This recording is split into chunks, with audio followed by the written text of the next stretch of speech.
loved it. They said it felt like first class. And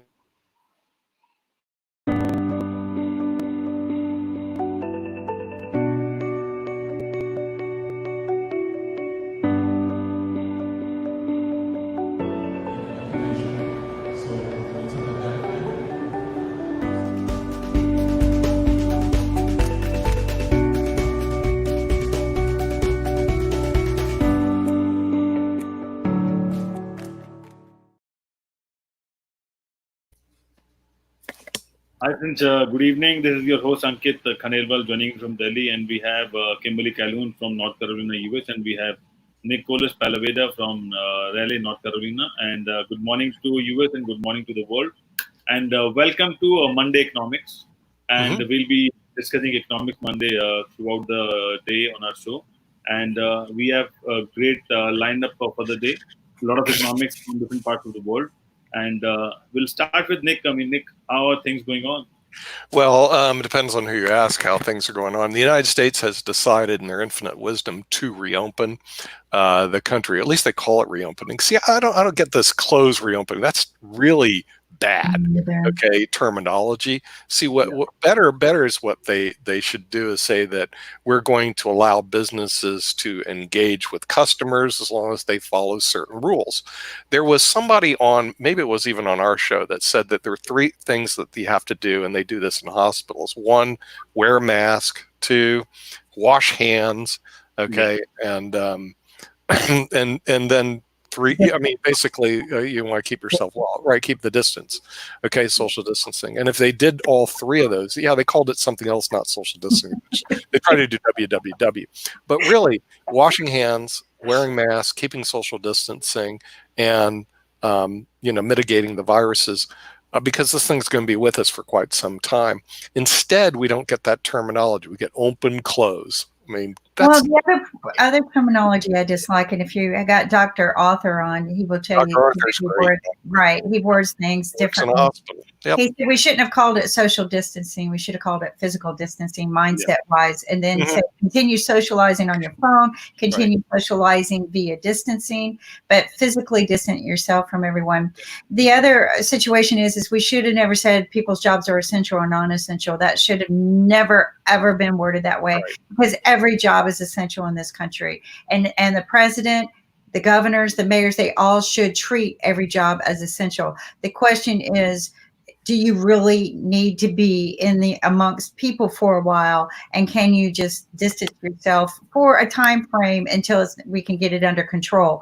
And nobody did that. They immediately labeled people whether they were essential or non-essential, and that's depressing. That's very, very depressing enough to lose your check. Right. Well, the thing is, there's some very interesting things. Now, they had Chairman Powell on yesterday on 60 Minutes, which is pretty good. We've interviewed the Federal Reserve for those viewers. You can go to our Money Masters. You actually go to our website, go to Money Masters, and you'll see a lot of our shows relating to financial planning and finances. We'll have the Federal Reserve on. So we have like a series with the Federal Reserve. We never interviewed Chairman Powell, but the good news about the Federal Reserve, they're purportedly independent. And he goes, well, the economy, the problems are going to be with us until the end of next year. Okay, now, usually when I listen to people, I either concur or disagree. And frankly, I concur with them that the problems in the U.S. economy are going to exist well into next year.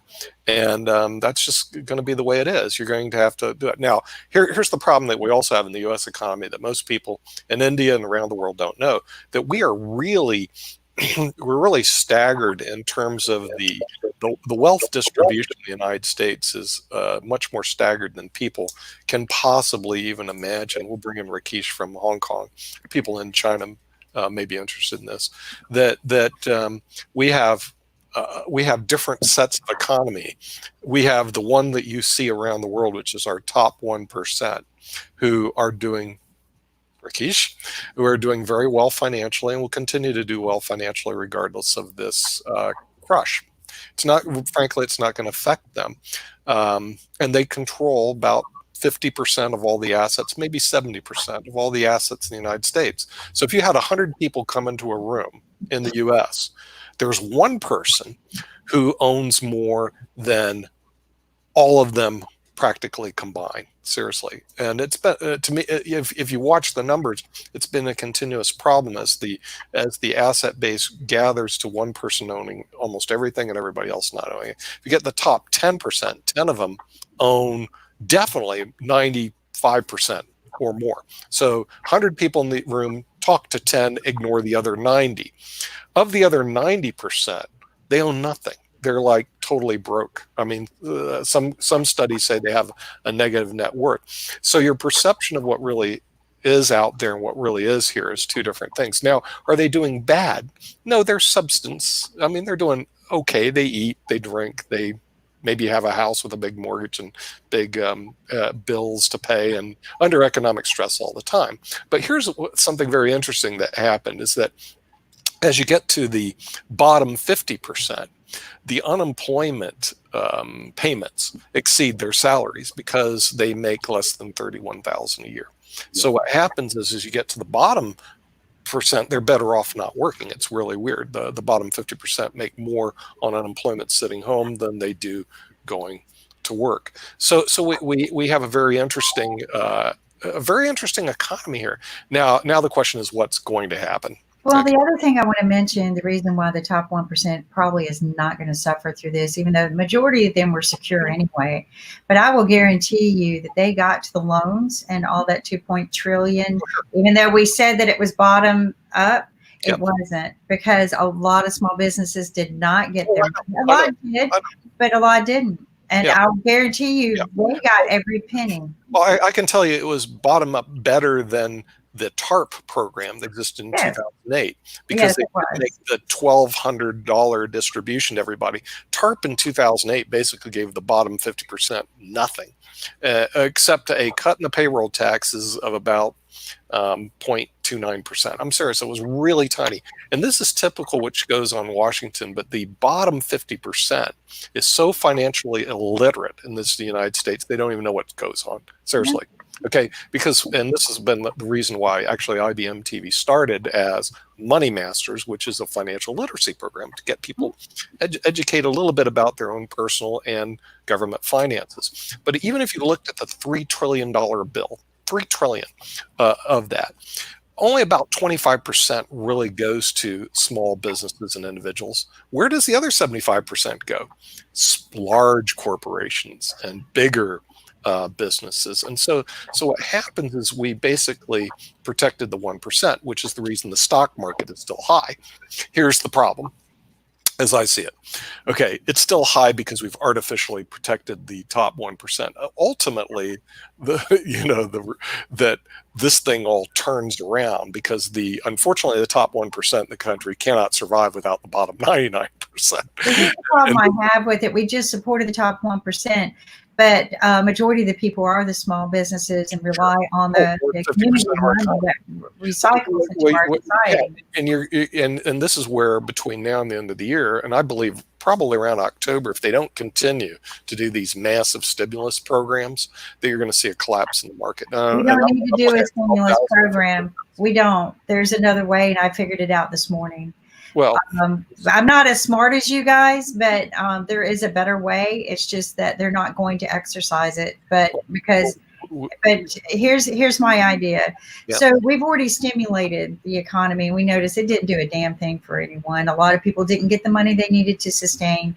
So what you do now is you get the top 1% to get the money back into the economy and to give back to the small businesses. And how you do that is you give them a full tax write-off for donations, and you don't cap their donations. You don't cap their charitable donations back to society. Right now their cap is 10%. So don't cap it. Open it up and let them give as much as they possibly can, not loans, charitable contributions. Oh, yeah, right. Actually, give them open door to all the tax credits. I don't care if they don't pay taxes for 20 years. They could adjust the tax code that could help out. It would fix everything. It would, it would put money back. The top 1% would feel more riskier about donating to. Yeah, because they make it very difficult.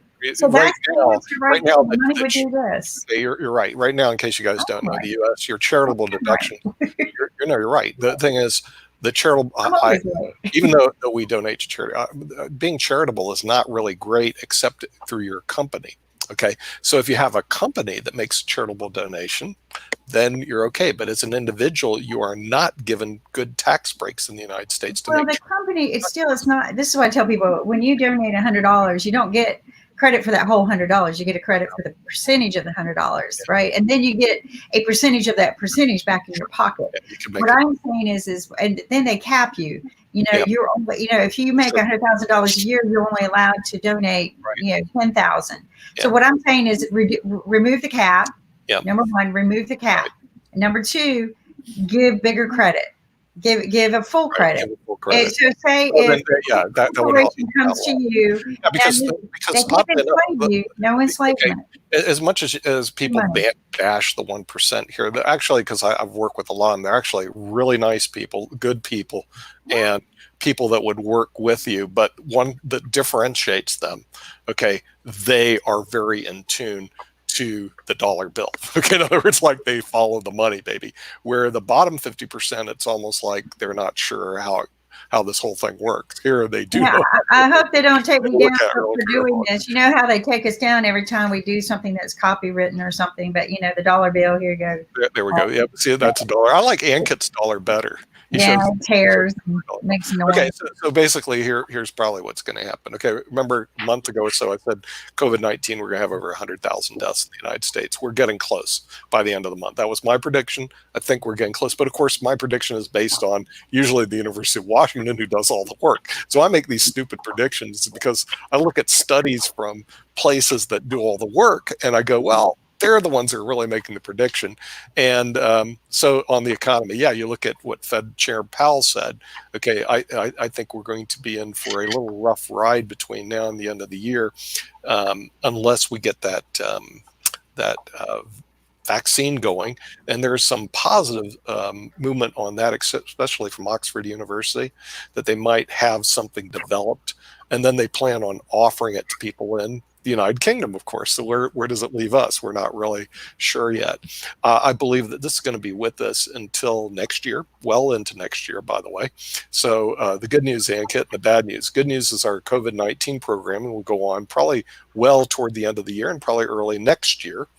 And then toward later on next year, possibly the second quarter when this all started, it'll start really diminishing because the vaccine is going to be available for the people who need it, which looks to be so everyone, the Republicans are touting that they'll have a miracle vaccine by fall. I love this Republican Democrat, but it's so funny because they're blaming the Democrats for this crisis because they said it was so Donald Trump couldn't do his campaigns. Yeah. And I'm like, you've got to be kidding me. Nobody could do their campaigns. Why? Where did this one come from?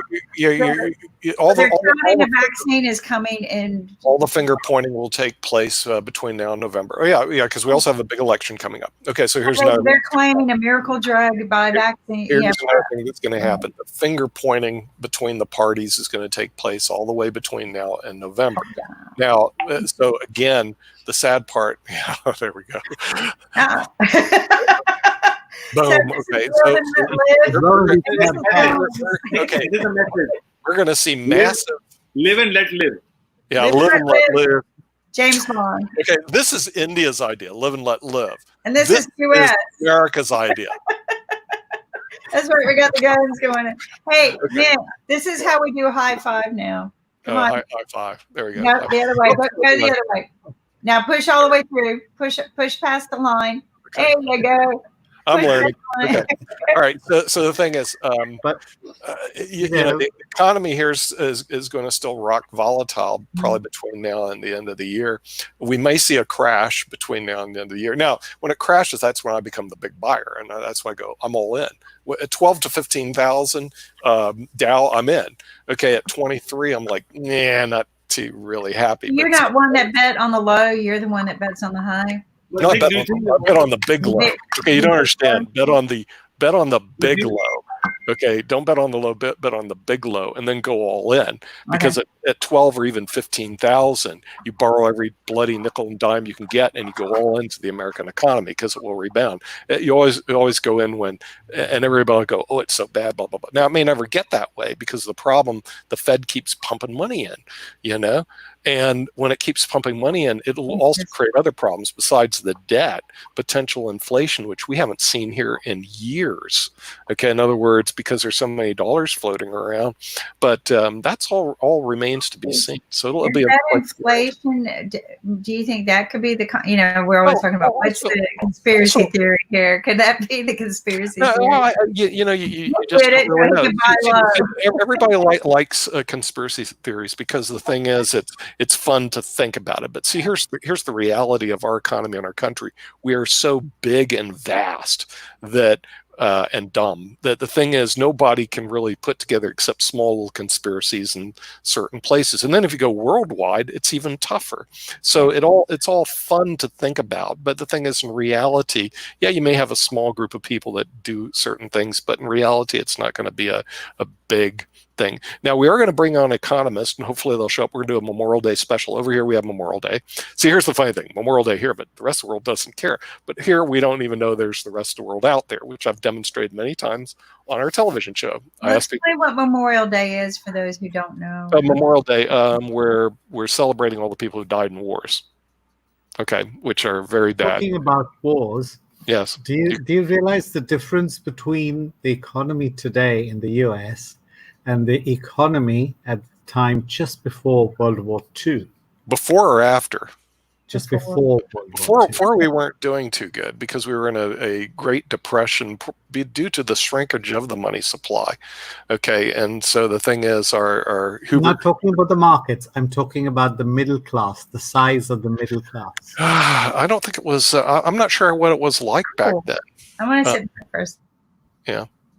So you have to tell me, Rakesh. What are you aiming at? Yeah, the great strength of America was the size of the middle class. Of course, right. At that time, and even up to the 60s. Yeah, right. Well, yeah. We did best post World War II. Yeah. Okay. Now, and here's the argument. Then suddenly, your middle class is dead. Oh yeah, right. Well, you exported the jobs. I know. Yeah, you exported the jobs, and you exported the jobs. The world had done a lot better because of that, but we had not done as well because of it. And then we pushed all the income to the 1%. But see, think about it. Okay, it's easier. Okay, in India, we'd rather manufacture in India or China and distribute here. Now, I think here's where India, by the way, has a big rebound, and this is looking really good for India. Not only that, the GDP is expected to rise 7%. They're going to hit Chinese numbers this year. Not surprising because China took a bad rap on this. This COVID-19, number one. But number two, this is always my argument for India. You guys speak English over there. I mean, the thing is, it's so great to talk to people that can speak English. Now, Hong Kong's great, but Hong Kong has a big problem with the mainland. I mean, they got to learn how to get along. But the thing is, being able to communicate. What is the primacy of English? Why is English important? Because I can't understand the other languages. It's a personal thing. That's for you. But in the world, English became important after the 60s. Yeah. Between the 45 and 60s. What drove that? What drove that in the 60s? Because the US took center stage. Yeah, it took center stage because English became important. See, also what happens is the politics of language is very interesting. Yeah, I know, but the Europeans get into all these crazy wars. Now they figured it out. This isn't good for them. Okay, and some days I try to figure out what were they fighting over. Okay, and I still don't understand. A woman. I am so glad that they had the war. If they didn't have the war, we'd still be ruled by the British. Yeah, right. But they always exhausted the British Empire. they always like the Indians got freedom. Okay. Well, yeah. You guys got rid of them after we got rid of them. Okay, we got rid of them first. But the thing is, what? 200 years. 200 years later, Yeah, it took you guys a yeah. long time to get rid of them. Well, Well, the pretty- thing is, the Brits like to rule everything, but then after a while they figure they can't do it, so they're not. They just go rule your island and be happy. Can I ask a question though about when you said that the middle class, we were heavier with the middle class? Did that, or middle class, had a better economic system? Did that mean that they owned majority of the assets in the country at the time as well, rather than the top 1%? Nick, Okay, let's look at the family then. Question. Let's look at the family then. And I was looking at my own family. When I grew up, my father was a single earner. We still could buy a house and we could live a comfortable life. When I wanted to buy a house, I struggled. I really struggled. It's because the numbers of people are growing worldwide. And so competition for limited resources, you can't survive with it. So if you don't have a middle class, the biggest strength of India today is its middle class. Yeah. And it's a middle class gifted to us very generously by Europe and America, not just America, Europe and America, and all the OECD countries. And the same thing happened with China. I was just seeing a report on Netflix, which is called, there's a series called Explained, and they're talking about the number of billionaires in China and in India. And it's just amazing. All of that's come from the US and Europe. There's one more thing I would like to add in the middle Taken from class. the middle class, not from the 1%. It's taken from the middle class. And Rakeshji, I would like to add what happened with middle class in India. I mean, if I'll specifically talk about India, whatever packages, whatever stimulus, whatever benefits are there, either they are for higher class or they are for lower class. There's nothing for middle class. Absolutely Middle class nothing. pay taxes and they can't go bankrupt because of their esteem and their own. How the Mental, system works. yeah, their own shame of going bankrupt. Shame of doing things. And higher class do it every day. I mean, if you give them $1, they will say, okay, I don't have it. And lower class, they always look for money. So middle class is the balance between the lower and higher class. And then we have lower middle class, upper middle class, middle class because of these scenarios. And that's why it's difficult for a middle class to go to higher class. It's very difficult, and no one wants to do it like a higher class thing. But they have that aim of doing things basically. When And that you is look what at the war, you need a middle class. They are the fighting class. Well, Your poor are not going to fight. Your rich are not going to fight. right. I was also looking for a data which says that how much GDP middle class shares as compared to the higher class in India, because I think it would be equal or more than what higher class does, because a lot of small scale medium industries and higher industries are run by all middle class. Right. And the other thing, then they did studies over here, mobility from class to class actually varies from country to country. At one time, the United States had very great mobility. You could be born into a lower class and move up to middle or upper middle class. Today, believe it or not, the U.S. mobility is very, very low. They call it like a Geary score or something like that. There's actually a Gigi score that you do. So they've actually done studies around the world to see what is your ability to be born into a class and move to a higher class. U.S. today is extremely low, very, very low. So if you're born into a lower poverty class here, you're probably going to stay there for the rest of your life. Now, here's the other thing is media doesn't want to discuss what I just said. In other words, whoa. And our education system does not want to discuss what I just said. And we could do a whole story on that one thing about mobility in the United States. In my empirical analysis, I agree with the study. The thing is, if you're born into an upper class, okay, you're good to go. If you're born into lower class, unfortunately, you're bad to go. And the mobility is extremely low. And then they'll go, well, wait a minute, didn't Bill Gates do really well with Microsoft? Of course he did. But his father owned a law firm called Preston, Gates & Ellis. I know one of our companies even hired his law firm when we were operating in Seattle. And he lived in Laurelhurst, which is a very nice community in Seattle. And he went to a private school, okay? And the private school I think it's in Laurelhurst. He went to that, and so he had all the trappings of basically an upper middle class. And his mom actually sat on the board with the person from IBM, where he got the contract with. Well, it wasn't a contract; it was a license. Who told him to get a license and not a sale?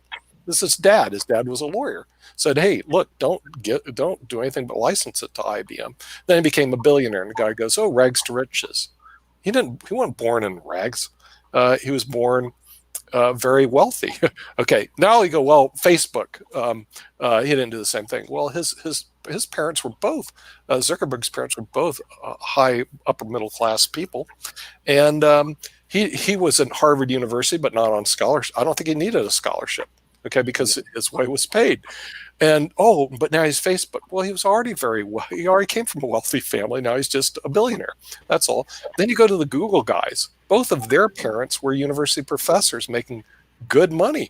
And then they went to Stanford, and now all of a sudden they're billionaires. If you went through the history of almost everybody, almost every one of them came from upper middle class that became billionaires. They didn't come from poverty. They would have lived well whether they were a billionaire or not. And so the rag to riches, they call them the Horatio Alger story, is really what it is. It's a story. And here's the hard realities of financial life in this country. If you're born into a lower class society, you'll die in that lower class society. It's reality, and the thing is, to move into the next class is going to be extremely difficult for you. So you better enjoy where you're at. So rags to riches stories are like The Knight's Tale. If you ever seen the movie The Knight's Tale, which is the beautiful story of I can change my stars, is that the versus I can versus I can't. Either way, you're right. You know, so it just depends on the approach you take. Whenever I think of rags to riches, I think of I can change my stars. Well, at the same time, we promote the power of positive thinking. And the thing is, if you do want to make a change, you're going to have to change your way of thinking. Because, see, the other thing is that you're ingrained with a way of thinking which is fairly negative. And it's another thing, power of positive thinking. Waking up every day, baby. Okay, if you do want to move up, you're going to have to change your way of thinking.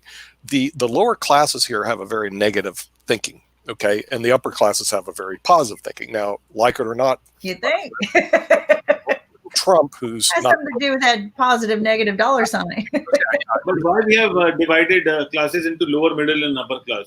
Why can't we have health class, education class, a law class, or maybe a sports class? But why?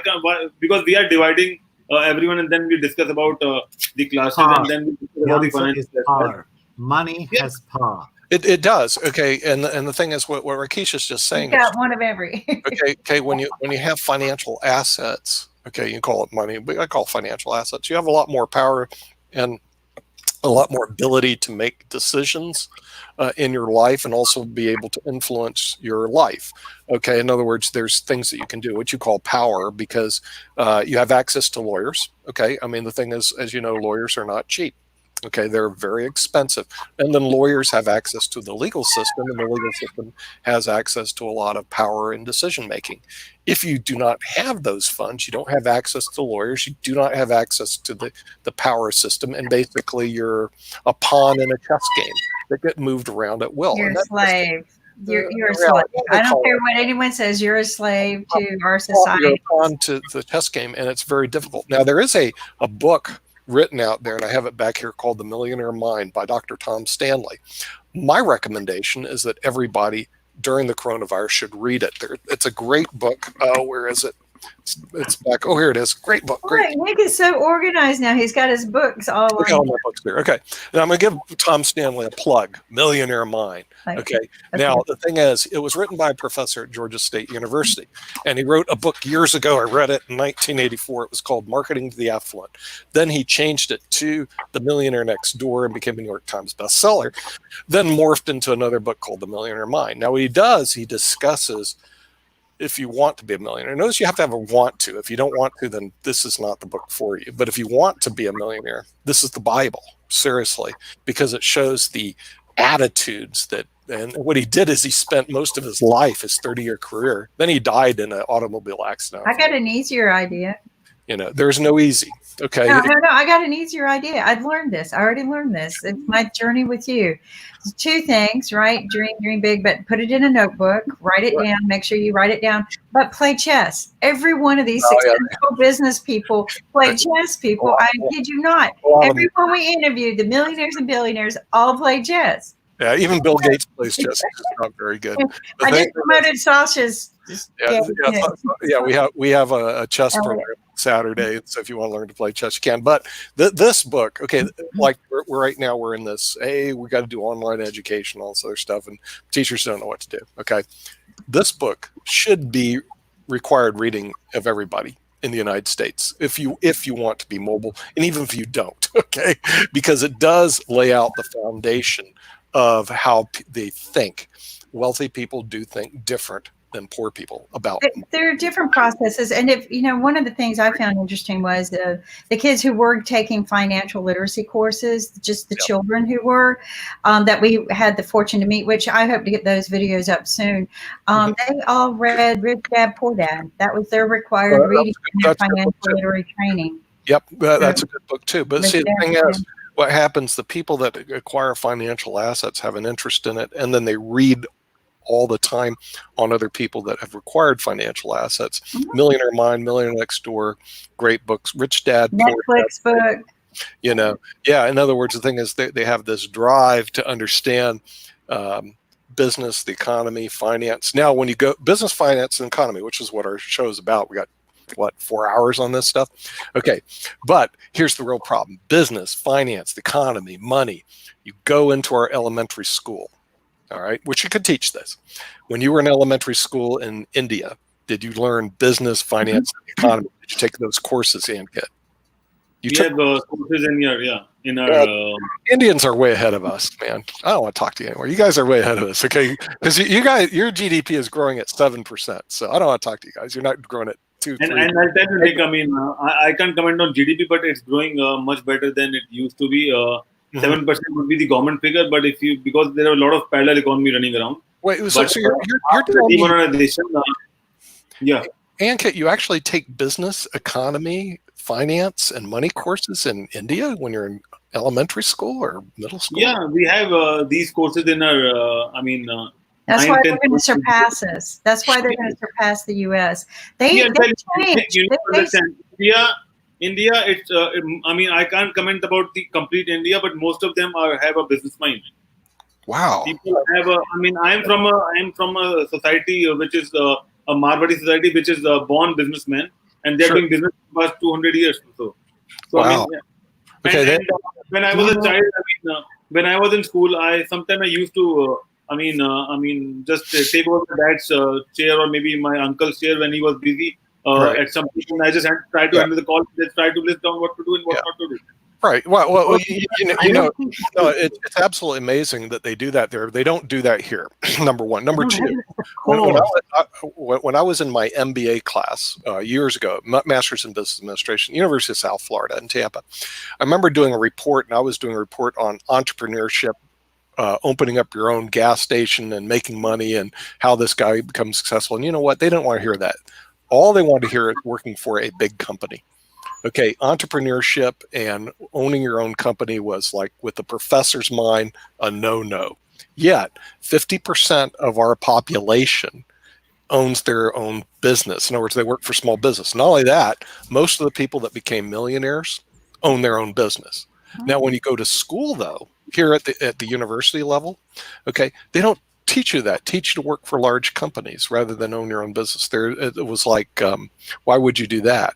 And everything's geared toward working for someone. Not we used to call it being an employer rather than an employee. They train you to be an employee, not being an employer. Yet, read this book.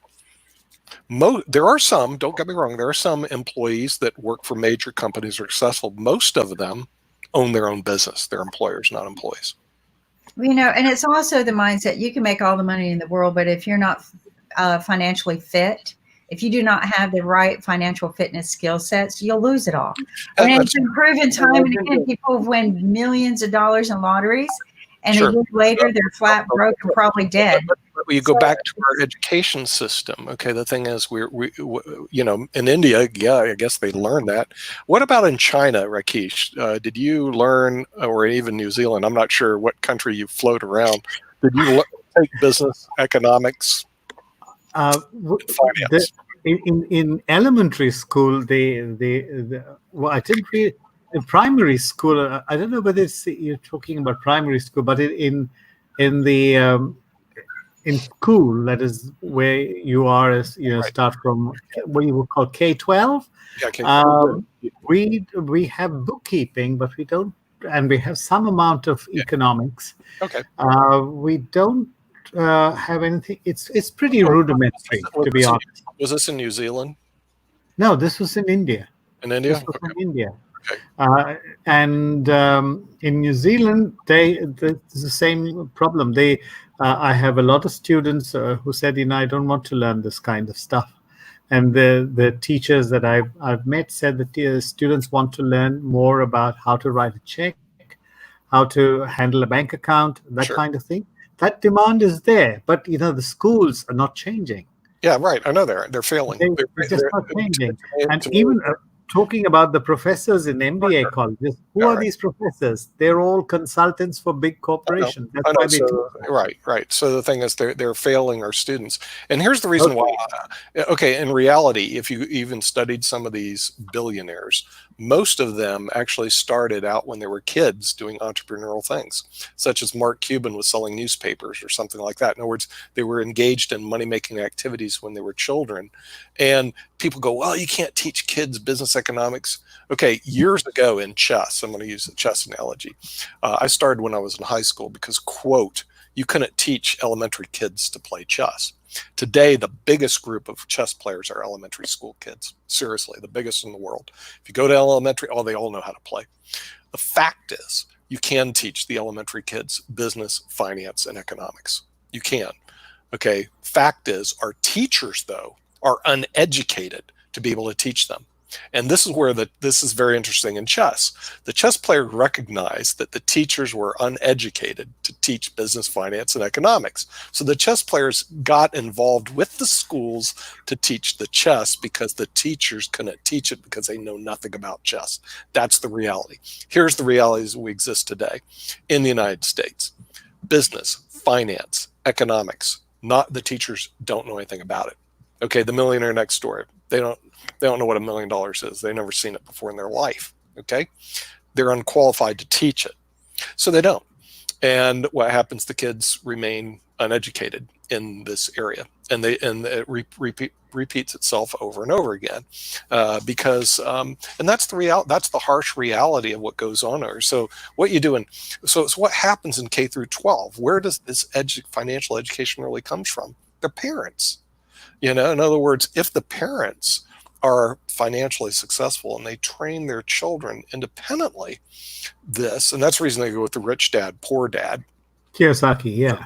Yes. If their parents train them on these things, then the kids start learning more about it. But they're not getting it through our traditional education. Instead, it's reading, writing, arithmetic, all the stuff that you'll be unsuccessful with in the next generation. Seriously, in other words, there's nothing wrong with it. It's just the thing is, it's total. They're being taught to fail, and so because school's out, I'm going. So what? If they're out or in, it will make no difference. Oh well, we don't have our kids. We can't train them on reading, writing, arithmetic, or an algebra 1 and algebra 2. So what? You're wasting your time anyway. You need to redo the whole curriculum and gear it toward things that will make a difference in these people's lives, which unfortunately some places are doing better. I know that in New Zealand they started teaching coding to children. I think in some of the better schools in India they're doing the same thing. Yeah. I'm sure they must be doing that in some schools in the US too. Yeah, some of the better schools. But here's what I found out when it comes to what I call just basic finance, economics, money management. There's courses they call certified financial planner courses here, which actually go through a whole curriculum of income taxes, investments, retirement plans. I mean, they just beat you up with the whole gamut of financial planning. And that in some schools are now finally gone into these schools and where they're starting to teach that, like in Utah and New Jersey, 2 states. Okay. A vast majority of the states are not teaching it. And so what happens, kids will grow up with no education at all. I learned this from teaching at the graduate tax program at Northeastern University. Now I've been lead faculty for 10 years. And when I did a study on the curriculum of other universities, I found out retirement plans, which is important when you get older. Okay, when you're younger, retirement plans, who cares? Retiring, who cares? But when you get older, let me tell you, you do care. Okay, yeah, you do care. You do care. Okay, and what you find out is our major universities. Okay, and I didn't want to beat up our friend at Yale. Okay, who'll be on probably next week. He's busy in a conference. That they don't have a retirement plan class at Yale. Oops. They don't have one at Harvard or Stanford. Okay. They don't have one at University of Chicago. They don't have one basic retirement planning class. Now, even if you got out of it just one thing that can make a difference in your life, the lump sum you need to retire to reproduce your lifetime income. In actual science, they call it actual equivalence. In other words, $1 million. Let's go take a look at the basic $1 million, which most people don't have and will never have. But I'm going to look at the basic $1 million. Okay, $1 million. Let's imagine, Rakesh. Okay, I'm going to write you a check for $1 million. Okay, let's look at the value of $1 million today. The $1 million, if you put it in a bank, will now give you 0.1%, maybe 1%. Okay, if you're lucky. So you will get $10,000 a year. $10,000 a year in the United States, you're living in poverty. Seriously. Now, when I graduated from law school in '84, take that same million, you put it in a bank, you got 10%. You have $100,000 a year. You're living pretty good. That's what they call actual equivalence. What does that $1 million actually buy in terms of a lifetime income? It buys very little. So when people go, well, I'm going to retire and I got $1 million, I'm going, Guy, you are going to run out of money because you don't have enough. Now, if you told the average Joe on the street $1 million, I'm rich. As a matter of fact, I can't even figure out how I'm going to get to $1 million. But if you tell a wealthy person $1 million, they're going, okay, that's great. How much do I really need to retire? And the General Accounting Office did a number on it. You'll love the number. It's 3.4 million. Then you have enough to retire off of. Seriously. And here's another reality. Most people have no shot at ever accumulating that. Harsh reality. No shot of ever accumulating. So here's the calculus on this that they don't teach you in school. You will work until you die. Okay. Or you're going to have to really look at your financial situation, because the thing is, there are things that you can do to change that. Otherwise, that's going to be your calculus. It's not going to be you're going to retire in a golf course community like I live in. And most of the people here retire because they have government pensions. You know, that in the United States have basically been eliminated except for the federal government. The federal and state government employees do get pensions. They don't even realize they get beautiful pensions, and private industry has killed them. So retirement is something way out in the future for most people. But here's what happens: the financial realities of the world are not taught in our elementary schools, which it could be taught, and you could alter the whole calculus of what's going on in the United States, which is really a decimation of what Ankit calls our middle class that doesn't exist anymore. And you're either going to be in the lower class or you're going to be in the upper class, and that's it. Welcome to America. And the people that say, hey, I'm going to go to America and make my way, dude, the minute you land here, you're going to find out that your way is going to be really tough. You better come in with a lot of money, then land in America. Then you're going to do fine. You come in here broke, this ain't the 1800s anymore. You're going to the bottom, baby, and you're going to stay there. It's tough. Abjeep, what's going on? You're in New Delhi, right? Yes, I'm in New Delhi. Yeah, they actually had a little program about New Delhi on our television late last night on CBS, and you know what it was about?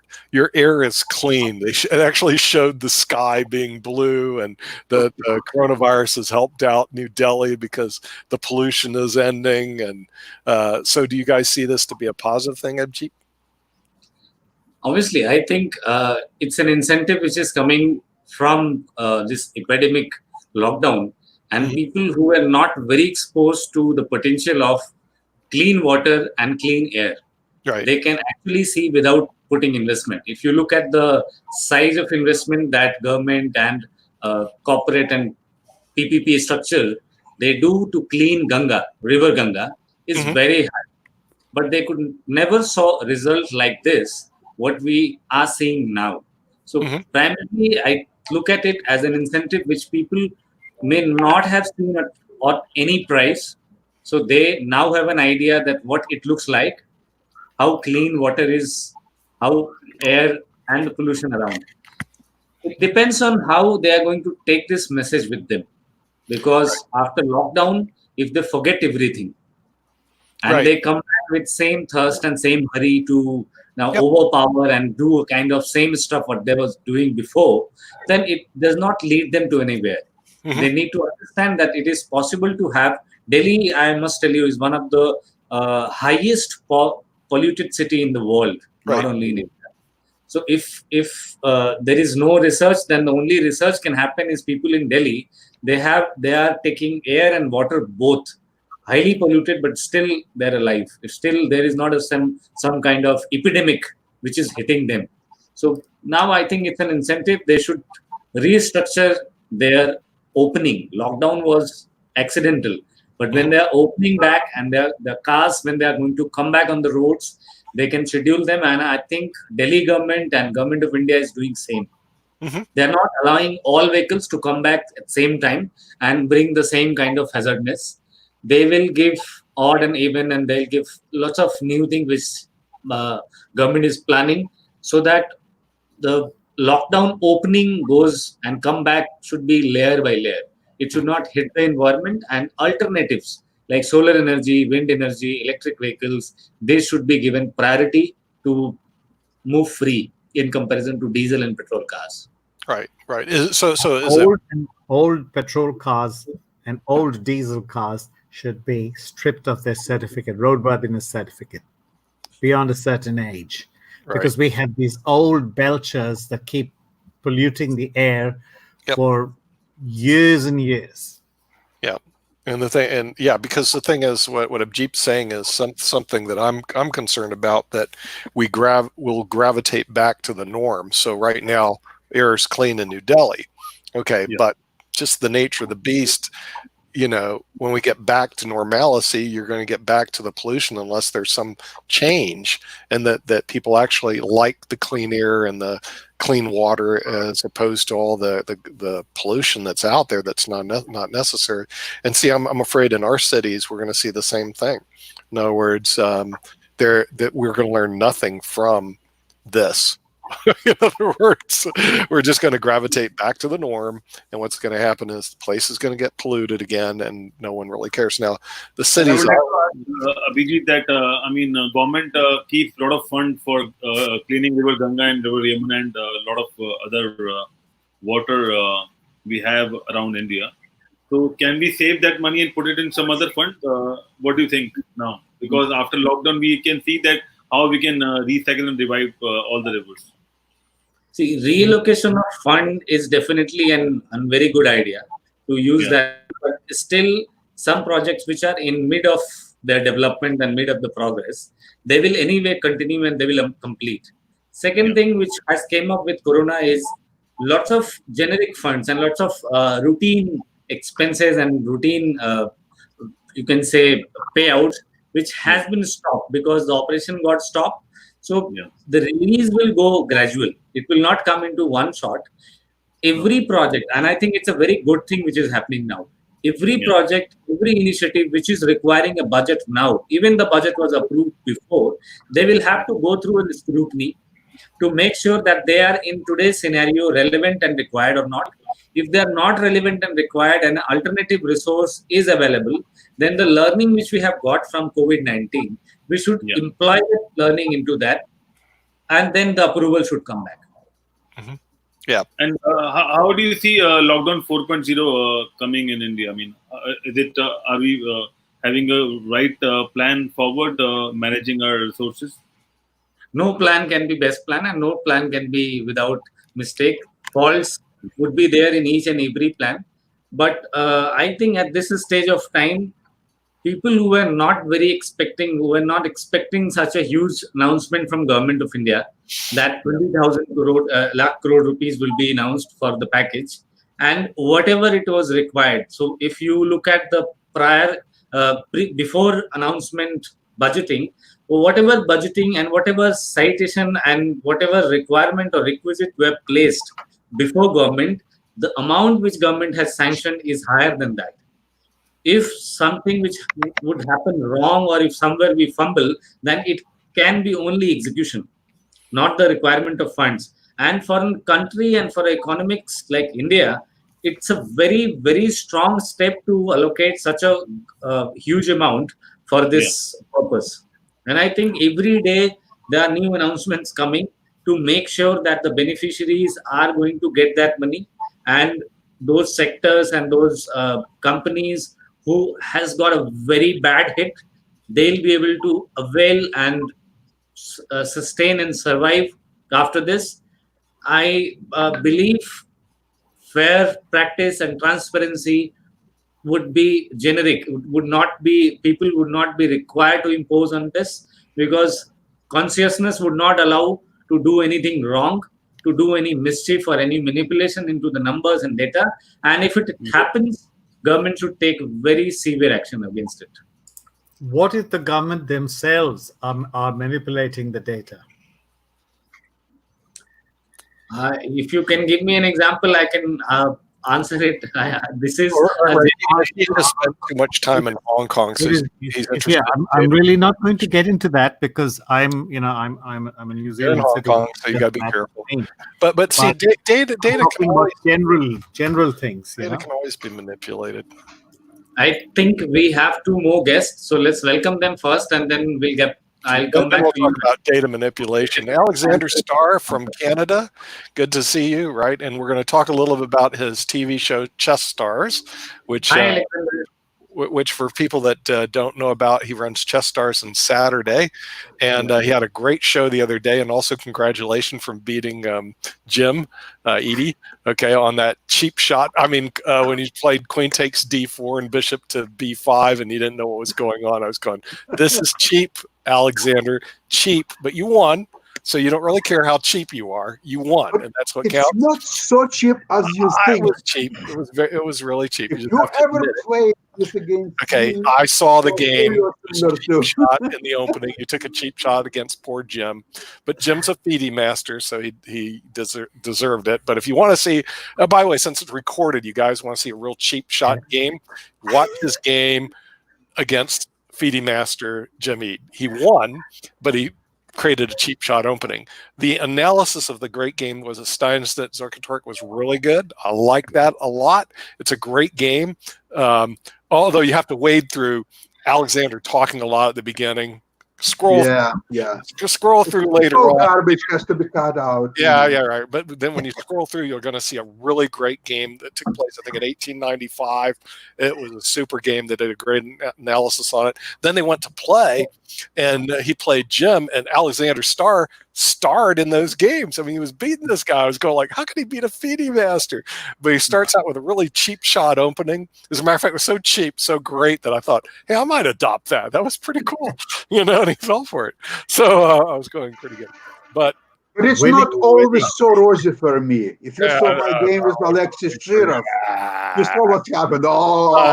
Russian master, come on, beating up a poor American master. No, but Alexei Shirov, he was number 2 in the world. Well, I know what you're talking about. Game. Shirov, I know, annihilated you. I didn't get to that yet, but I'll go look at that later on. Yeah. Reina, welcome from Malaysia. How are you doing? Yes, I'm fine. Thank you. You're Thank doing you. fine. Great. Yeah, this is economics. Hi, Rana. How are you? Yes, how are you? How are Yeah, you? and of course we have Jeep from New Delhi, and Rakesh is from Hong Kong. So we have our international panel together, which is good because we're here to discuss the economy. At 1 o'clock, I believe we're going to have the dean of the University of Illinois Business School is going to join us. Just for the panel's note. And then Memorial Day, we have Memorial Day here next Monday. It's a big deal. People die. We have Victoria Day in Canada today. Okay, right. Well, I'm trying to get right now on our show the former dean of Yale University Business School, who's been on before, so you guys probably know him, Professor Schneider, along with the dean of University of Illinois Business School, along with the CEO of Overstock.com. Okay, which I don't know if Overstock.com gets into your countries or not. But anyway, it's a fairly nice, and the CEO of Leonard International. So we might have a good program on Monday. I have to get confirmations yet, but that's our plan for Memorial Day. It's actually I have a Memorial Day special on the economy. I have my Rolodex I go through and invite these people, and hopefully they will show up. And if you guys show up, then we can ask them. We can pelter them with economics questions. So Reina. Since you're in Malaysia, how is the economy in Malaysia doing right now? Yes, actually, Malaysia, I said from 4th of May, step by step, they are opening their business, their different kind of manufacturing. Let's say I live in Subang Jaya, it's near Shah Alam. So Shah Alam actually a manufacturing hub, a lot of manufacturing company, they do their operations. So this kind of factory with proper SOP, they are opening their activities side by side. In Malaysia we have a lot of shopping malls, we have a lot of things, so it's government actually open step by step. So even now it's almost controlled. I think today around 49 people they affected by COVID-19. Government think that they can control these situations, so they are open all of the things step by step. But definitely there are a lot of economical impact, specifically small medium enterprise and this kind of thing, they will face a lot of problem. But government also giving a lot of support to these small medium enterprise, to these manufacturing companies, different organizations, government actually giving their incentives and support. They can do well properly. And Malaysia, most important thing is that Malaysia actually a very good business hub. Even like it's not so far from China, even so far not so far from India. So different kind of business. Even from my side, I saw even from North America, from Europe, a lot of their demand they are fulfilling. Let's say PPE, let's say gloves, this kind of things. Malaysia is a very good for doing this kind of things. So they are open this kind of activities, and especially they have very good relationship with Islamic countries. So hopefully the economy will overcome, but definitely it's going down. But how they're taking their initiative after 3-4 months, it will be definitely positive in terms of business and everything. Yeah, I just noticed that Kuala Lumpur is just right across the street from Singapore. You guys can you take the ferry over and get from one city to the next? Actually, like Kuala Lumpur and Singapore, we can go easily by bus, by airs, and then we have also government actually have planned. Previous government they have planned to build up a railway in between Kuala Lumpur and Singapore. So yes, actually this is a highly connected place. Kuala Lumpur is a highly connected place with North America, with Asia, with even with the Hong Kong, with India. So they are very good for that. Yeah, my map is showing that part of Malaysia is on the island of Borneo. Is that true? Yes. So you guys are like spread out to all these different islands. You're not just on one. Exactly. Right. A lot of island and lot of things like there are actually for tourism and other thing. This is also best place. Many people come here for visit. There are a lot of hotel industry, but for COVID-19, they are highly affected. But they are trying to overcome, especially for small medium enterprise. They are using e-commerce and these kind of things. Okay, all right, and well, let's go to Canada and get an economics report from Alexander Starr. What's happening on north of the border? What's going on in Canada, the economy? Okay, you'll be surprised, but Canada is slowly opening up, very, very carefully, very slowly. Unfortunately, the hairdressers are still closed, and I'm suffering tremendously and waiting. Maybe in a couple of weeks they will open. I really don't know what to do at this point. And but the stores that you can enter from the street, not from the shopping mall, but from the street, they're open, but you cannot enter. You can just walk to the door, explain what you want to buy. They will bring it over to you. You'll pay and you leave. Same thing with cigars. You cannot go in and select your cigars. You have to just tell what you want to buy, and they will bring it over to you, and so on. So it's a lot of inconveniences, and it's really not the best thing happening under the circumstances. But things are slowly moving ahead. It's I think Toronto Airport will open for business. Actually, it's open. There are some flights here and there, but the general travel will start probably in July, and everybody is prepared that the ticket will be cost twice, if not three times as much as they are now. But well, we are going into the age of air travel only for rich people. No ordinary person will be able to fly anymore. So let's get prepared to a new age of air travel, but like it was 75 years ago. So now it's coming back. Okay, thanks to coronavirus. Couple of comments about the previous part about entrepreneurship and how to teach it in schools and so on.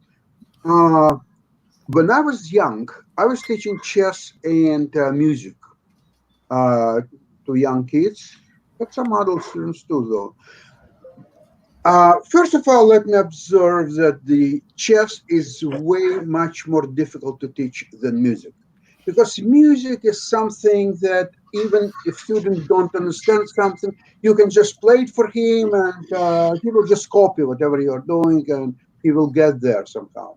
Now, with chess, the problem is that it's mostly a concept that you cannot say, okay, this is the best move, so he will repeat your best move, but he will not understand why it should be a best move. So you have to understand, explain several concepts. You have to explain the meaning of development, the control of the center, the open lines, two bishops, and go on and on and on and on, and why and how it could be applied to this particular position. So it's very, very tough game to teach. However, in order to teach chess, same as music or anything else, you get to have people's interest. If they're not interested, you cannot teach them anything. It's impossible. So you have to be interested. And chess is relatively easy because there are a lot of images. Say a king. So you say, this is a king. It's the most important piece. If you lose your king, your army is destroyed. You lose the battle, you lose the war, and so on. There are several ways how you can get people interested in chess. Now, once they're interested, it's relatively easy to teach them things. Now, speaking about teaching the finance, business, investments, and all that stuff, I think the best way, what you can do is see the image of money. Okay, you bring $5. So say, okay, this $5 bill. Then what? What is $5 bill? It's nothing. So I would start teaching chess by once I had a very interesting story. I had to close one real estate transaction, and there was $5 million coming to me from Poland. I told my shares in the business there and $500 million. But somehow they were struggling for a week to wire this money, and they just couldn't do it. And the intermediary bank didn't accept it, and they wanted more verification. Well, you know what I did? I flew on Thursday. I flew to Poland, to Warsaw, grabbed the money, cash, and Friday I was back in Toronto. It's $500 million cash. Of course, I had to fill the declarations, what is the proceeds, and so on. But it doesn't matter. I brought the cash. And then I thought, what a wonderful thing to show students $500,000. And they tell them, if this is only $500,000, then this and as much as the next bag, it will be $1 million cash. See it, feel it, try it. Okay, now it's not $5 bill anymore. Now it's $500,000 cash right in front of you. Now, I think you can get their interest. I think you will get their interest. And they will ask you, what I have to do to get this $500,000? What? They will do anything for you. I would ask, they're your slaves. Where's the other half? Where's the other half? Well, that's unfortunately. You only got half. Where's the other half, dude? It was transaction cost. The full amount. Oh, transaction cost. God. Yeah. Lawyers, how it works. Now I know where the other half went, at least. We got to get paid, dude. So you have good lawyers in Canada, and you have good lawyers in Poland. Let me tell you a legal joke now that he's here. Okay, right? Yeah. Okay, so somebody asked me, because I've been practicing law for years, and they go, "What do you charge?" I said, "Well," the guy goes, "I only have a couple questions." I said, "Look, I charge $500 for a question," and they go, $500 per question, that's pretty expensive. I said, yes. And what's your other question? And that's how lawyers make it. Hey, but it must have been 30 years ago, because I don't think that you charge now $500 an hour. $500 an hour. Yeah, that's basically rack rate right now, in case you guys don't know, for legal time in the U.S. You didn't know that. $500? An hour. Hello? An hour? Hello? Yeah, you want to see my contracts? These guys pay me. I'll show you, because I have my retainers out. So when Kim goes, "Hey, you want to be on the TV?" I go, "Hey, look, I'm pretty expensive labor. You don't really want me on television." So at $500 an hour, this is a lot of legal time. But see, this is legal work. I just spoke a couple of days ago to a partner of a law firm here in Canada. He said that his time is worth $750 an hour. Yeah, so I was surprised that you charge $5. Yeah, like at Winston and Strom, I have some friends that bill $750 an hour. Some that I hire, the lowest I ever got when I hire attorneys is like $200 an hour. A lot of them range $350 to $400 an hour.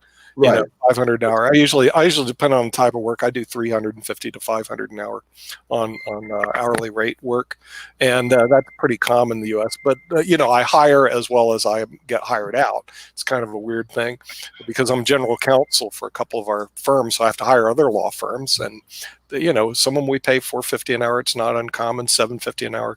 Legal time in the United States is just really expensive, and you just kind of get used to it. The way it is. Are you doing cases on contingency? No. My favorite friends are Bill and Sue. I like Bill a lot better than Sue, because contingency, there are some lawyers that specialize on it. They take it, hey, unless we win in court. Listen, winning in court around here, you're talking 3 years. I've done them before. Okay, don't get me wrong. Okay, and I remember one case we made like $279,000 on this one case years ago, and I got out because I'm going 3 years. I mean, it's not like you win on contingency right away. So I stay away from contingency work. But there's some law firms that they specialize on it. We could do a whole show on legal, but we're not. Instead, Rakesh was asking me something. Yeah, Rakesh, you can go ahead. Yeah. You had a question, right? No, I'm just talking about when he's sitting. He's sweating over the legal bills he's about to get. But no, it's not good. tell us what's happening in China, in the world's largest country, but India disputes that. I was just looking at a documentary on Explained on Netflix, and 100 of the parliamentarians in China are billionaires. Billionaires, not millionaires. Mhm. We were talking. It was quite interesting. I don't know too much because Hong Kong is a separate world, but if that's a country which didn't have that many billionaires when it started off in the 1980s. So they are, I would say, they're feeling quite confident about handling the world because they're analyzing. What's the threat to China? The USA. USA has no middle class, no threat. No threat. Your defense budget is 16 times China's defense budget.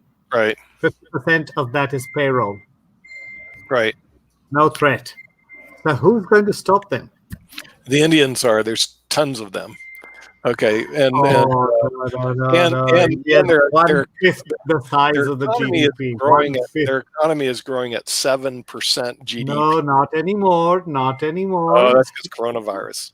Mm-hmm. So we'll see. All I know, I'm not really sure where they're going. I mean, they certainly have a very large economy, and they certainly boost their economy up a lot over in China. And frankly, what happens is the U.S. supports it because they're one of our biggest trading partners. We buy a lot of stuff from India. I mean, not from India, from China. I don't know why we don't buy it from India.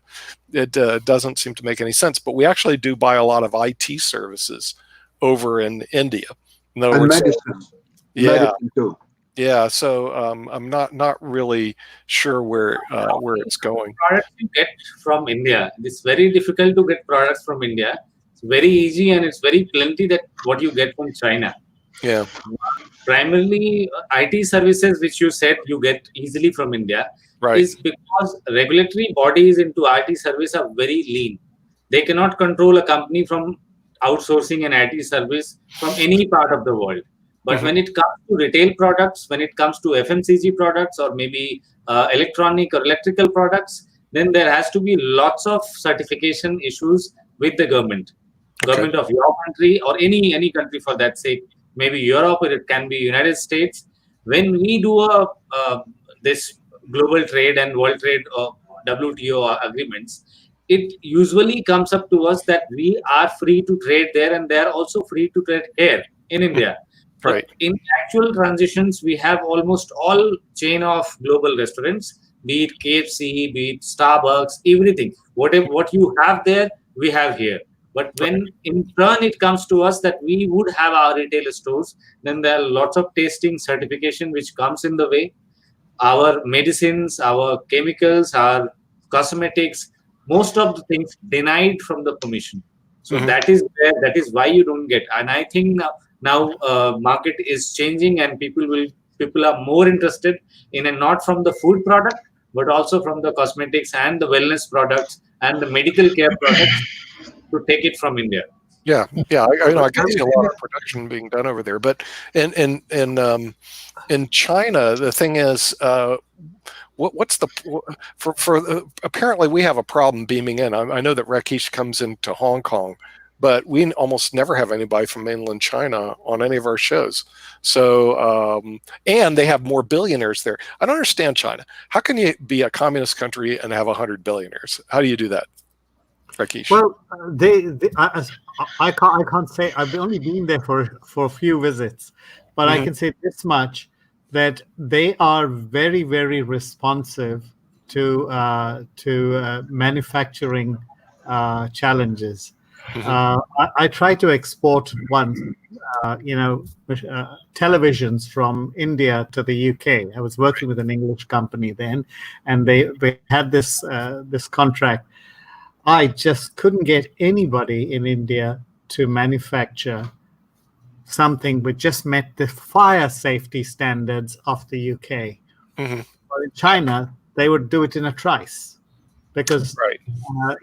they are so much more flexible. And I learned that much later when I joined with Whirlpool, who had operations both in India and China. Mhm. Is that they have a PLA person sitting in on almost every meeting, People's Liberation Army person sitting in on every meeting, and they get things done. Oh, really? Okay. So in China, they're more aggressive to make sure that that's how they became the factory of the world. Right?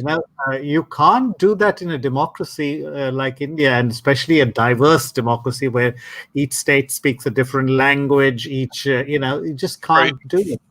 Mm-hmm. That is a much more homogeneous country, a much more disciplined country. Right. While in India, you just wouldn't be able to do that. Individual brilliance you will find in India. Team brilliance you will find in China. But Really? how? His question was, how do they have multi-billionaires? 100 multi-billionaires, right? 100 billionaires, billionaires sit on their. How come in a socialist country like China? Your notions of communism have long since been abandoned out there. That's what I think. It's long since been abandoned. They have no people in extreme poverty. Absolutely zero. You go to Orissa, you will find hundreds of thousands. Yeah, they built up the one thing I think they did a good job is they've built up a lot of their people are doing well financially, which I think is really good. I don't really care about government in the world. And it's really, are they taking care of their people? And I think in China they do a good job with that. So regardless of what anybody else says about you like or hate, who cares? They're taking care of their people, and that's the important thing. So, but in terms of like us, when we broadcast, I notice we get a lot of people from all over the world, and then I go to mainland China. I'm going, are we having government problems? Are we having language barrier? Because they speak Mandarin and Cantonese, and we don't. So don't bet on it. One of the Whirlpool guys said that he had this PLA gay guy sitting on the board meeting. They thought he couldn't speak English. On the last meeting, when they were discussing something really critically important, he spoke in perfect unaccented English. Really? Yeah. Don't bet on it. I'm just saying that from our broadcasting, I've had people send me comments from the Philippines, from Africa, obviously from Australia. But here's two countries which I haven't got comments on: Russia and China. And I'm going like, what gives? Are we still doing some Cold War stuff going on? Now, since Alexander Starr used to live in Moscow, he may be able to give me a better perspective on what deals in Russia. And I was there about 6 years ago. I went to St. Petersburg. I was treated, it was really great. They had great food, great people. I was in a great hotel called the Petro Palace in St. Petersburg. I had a great time in Russia. And then, all of a sudden, poof, it's like, getting Russians on IBM TV. It's like, it's like a Cold War barrier right now. I don't get it. So Alexander, since you used to live in the great city of Moscow, what's going on there? Or do you still have contacts over there in Moscow? Yes, I still do have contacts. Although for various reasons, the huge thing happened in 2014 when Russia invaded and basically annexed Crimea region of Ukraine. That was really something that immediately put a border and a huge barrier, I would say, between those people who supported this Russian action and those people who were obviously against it. I happen to be one who was adamantly against that. It could have and should have been done completely differently and so on. But it seems to me Russia, like in many cases, they're more worried about the end result rather the way how to achieve that. They're not so much concerned. And so from that point on, Russia became more or less isolated on international arena. However, you must admit that Mr. Putin, he's a great tactician, and he's brilliantly displaying lousy cards that he was dealt.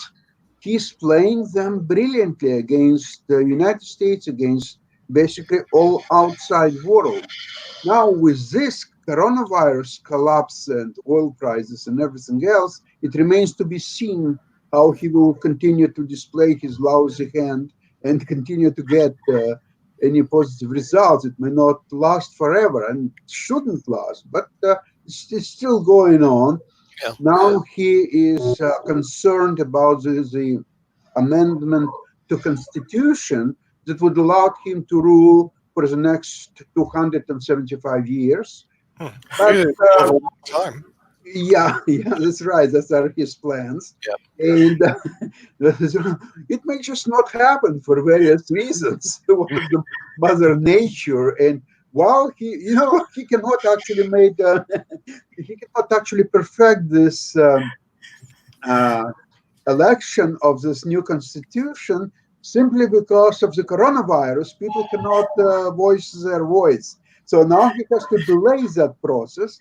Right. And obviously, they wouldn't trust such thing as the election by mail service or so on. They're not like Americans. Americans can do mail election, but in Russia, they will never go for it.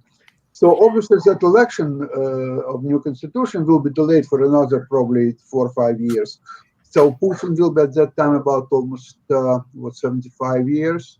Then he's in good health. He's doing exercise. He's swimming. He's flying. He's doing whatever possible. So I think he'll live until about 115. But you know what?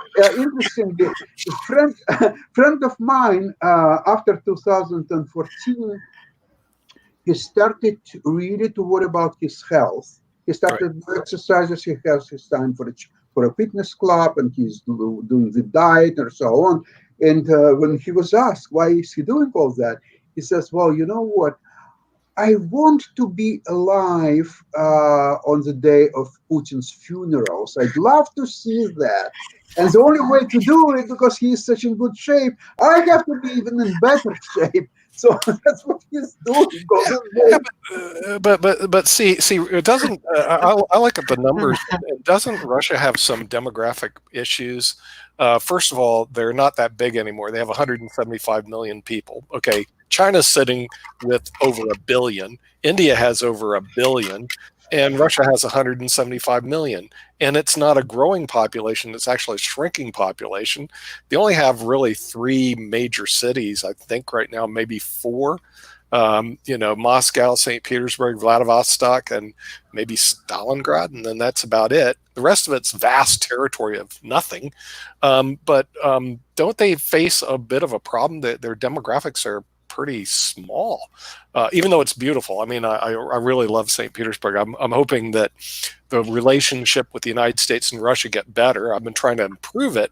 But over here, if you tell people, hey, Russia's beautiful and we had a great time there, they look at me like, you're sick. We're supposed to be at war with them or something. I go like, why? The fact is, we're not at war with them. They have a beautiful country. The people were really nice at the Petro Palace. The hotel people were nice. All the people that were at the restaurants were nice. I just had a super great time in St. Petersburg. And then all of a sudden, we're not getting along. And I go, in Ukraine, you can argue it. But when I look at the demographics there, most of the people in Crimea were actually Russian natives. So, you can look at that another way. Yeah, they took over a place that was basically Russian anyway. And you're right, maybe the way they did it was not proper, but seriously, that was a Russian place anyway, Okay. What's going on? All these beauties of St. Petersburg that you've seen, yes, they are all built by Italians. Russians have nothing to do with that. All 100% Italian. Now, you enjoy your food in Russia, really? No, Russian food is, by the way, Georgian food. It's not Russian food. Indian food and Chinese food are much better. I'm Which never one? going to say the Russian food was great. It wasn't. But there was a dessert place which was really good. Right Which right one? near St. Peter's and Paul. Dessert. The- Yeah, they have really good pies and they have really good sweets. I mean, that was Yeah, good. they're all flown from Paris. But let me tell you something. Paris. But the best Russian food is not even Russian food. It's a Georgian food. The Georgian food is really amazing. I went yesterday to pick up from Georgian restaurant here in Toronto. They have fantastic food to die for. Actually, I don't care if coronavirus will go on for another 3-4 years. As long as I will be still alive, I will get some food from this Georgian restaurant, and I don't care about anything else. But something else. You are absolutely right about Crimea. Yeah, there was a lot of Russian speaking. Not so much writing, although most of these people are illiterate. So let's stop on Russian speaking population. Okay, so they could speak some Russian. As a matter of fact, Crimea economically, it's 100% losing proposition because there is no industry, there is absolutely nothing. The place is now, it's a huge liability for Russia to support it. And Russians are furious about the Crimea because they built all this fancy mosque, which is crumbling now, and they want to, because you see, to go by train, you have to go through Ukraine. And because now with Ukraine, there is practically a war, so they cannot go through Ukraine. So they have to go about extra 1,000 miles to go around. And then it's a peninsula, so there's still no way to enter the Crimea. So they have to build this bridge, which is worth billions of dollars. So finally they build it, but it's now crumbling.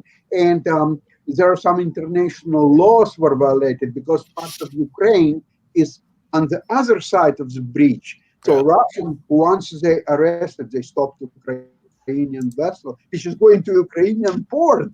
So they stopped it, they arrested it, it's scandal. Okay, now speaking about the population size, okay, if you take a country like Sweden, 10 million people, Denmark, 5 million people. These countries are doing phenomenally well, and they're not huge countries, and they don't have huge military either, but they're doing very well. And I've been in all these countries, and the life is beautiful there. And now, but you know, one interesting thing, they're part of European Union, and European Union is about 500 million people. That's true. So if there is any economical theory, they're thinking that in order to be sustainable, the economic, either a country or economic alliance, whatever it could be, must have at least 500 million people. If you don't have that, you don't have economy, you don't have nothing. Right. So Russia is, what did you say, 175 million people, spread over the 1/7 of the landmass of Earth. Right. It's pathetic. They will never able to make it economically. They have to start war against somebody like they always do, because if there is no war, they're crumbling, they're going apart. They cannot sustain themselves. That's why they're having wars for the last 1,200 years. Because without war, they're unsustainable. Eventually they're going to have to ally with somebody. I mean, they're going to have to create some partnership with somebody, because I agree with you, with 175 million and a declining 175, they're going to have to create some sort of allegiance with some other country so they can benefit from economies of scale. You know, to isolate themselves with 175 million is just not, I don't see how that's going to be rational for them. Who have alliance with them? Maybe San Marino or Vatican? They can ally with the United States. We're both on the same. The United States. We both think alike in a lot of respects. One thing the United States would do very well, actually, if they would invite Putin to become a president of the United States. That they could do quite well with that. And one way of legally doing that, exactly what you just mentioned, is just to have one country, and Putin will be president of both Russia and the United States, and United. He already is. Yeah. He already is. He rules Trump. We got to get him over here and let him go look around this great diverse land that we have with 300 million people that are all going in different directions, and I think he needs to take some visit and go see some of the cities and stuff and see what. Sure. But you know what, Trump, in reality, Trump is actually a very lousy student, because if he would be a good student, what he would do, he would immediately demolish the Congress. He would just forbade. He would just say, "There's no more Congress." Yeah, there's no reason to have these guys. Well, I just think there's a better relationship. There on the screen, we have a question which is there on the screen, I guess. Oh, a question? Oh gosh. Oh, Yeah. Russia and China, is it a lack of global trust? Could it be due to media manipulation or some of their own actions? I'm not sure about the media manipulation right now, because I don't know what. All I do know, at least, and again, I don't know for sure, is that when we beam out IBM TV, like I said, Nepal, people see us in Nepal. I get feedback from Nepal. Okay. I get feedback in almost every country in Africa, South America, almost Mexico, everywhere except 2 countries, China and Russia. Okay. Don't get any feedback from China and Russia. And maybe if you still have some friends over in Russia, you can ask them, Sasha, are they able to get IBM TV? And if not, then we're being what I call blocked. Okay. And I've been blocked before. I will definitely. Yeah, check it out. And I've been blocked before because Facebook blocks me every now and then when I try to ask. I don't know if you guys get this, when I start going to all these groups and stuff and asking about IBM TV. If I ask too many questions on Facebook, I get blocked. Okay. And I'm going like, Yesterday.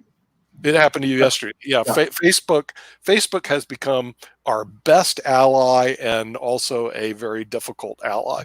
Okay, because they're our best because they have all these groups that you can go to, and you can invite them on IBM TV, and a lot of people will show up. That's the good part. The bad part is Facebook will arbitrarily block you if you invite too many groups. Just block you like that. Or if they don't like how you invited people, they'll block you like that. So we have our own sort of control here through Facebook, which is the world's largest social media network. So it's really good, and then also it's a challenge. But since they are able to block, I was just thinking, well, are we being blocked in China, mainland China? Obviously not Hong Kong, or Rakesh would never be here. Are we being blocked in Russia? And if so, how? I'm not even sure how they block the internet, but I'm sure there's got to be a tech way to go, oh, IBM TV, we don't like. They talk about American things, click, and they shut us off.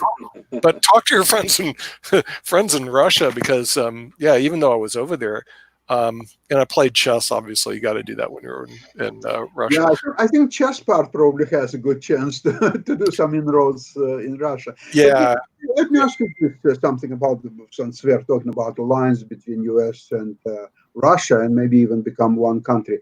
I want to remind you a couple of things. Number one is, many years ago, the province of Quebec in Canada, they had a referendum about going solo, to be no longer part of Canada, to be independent country.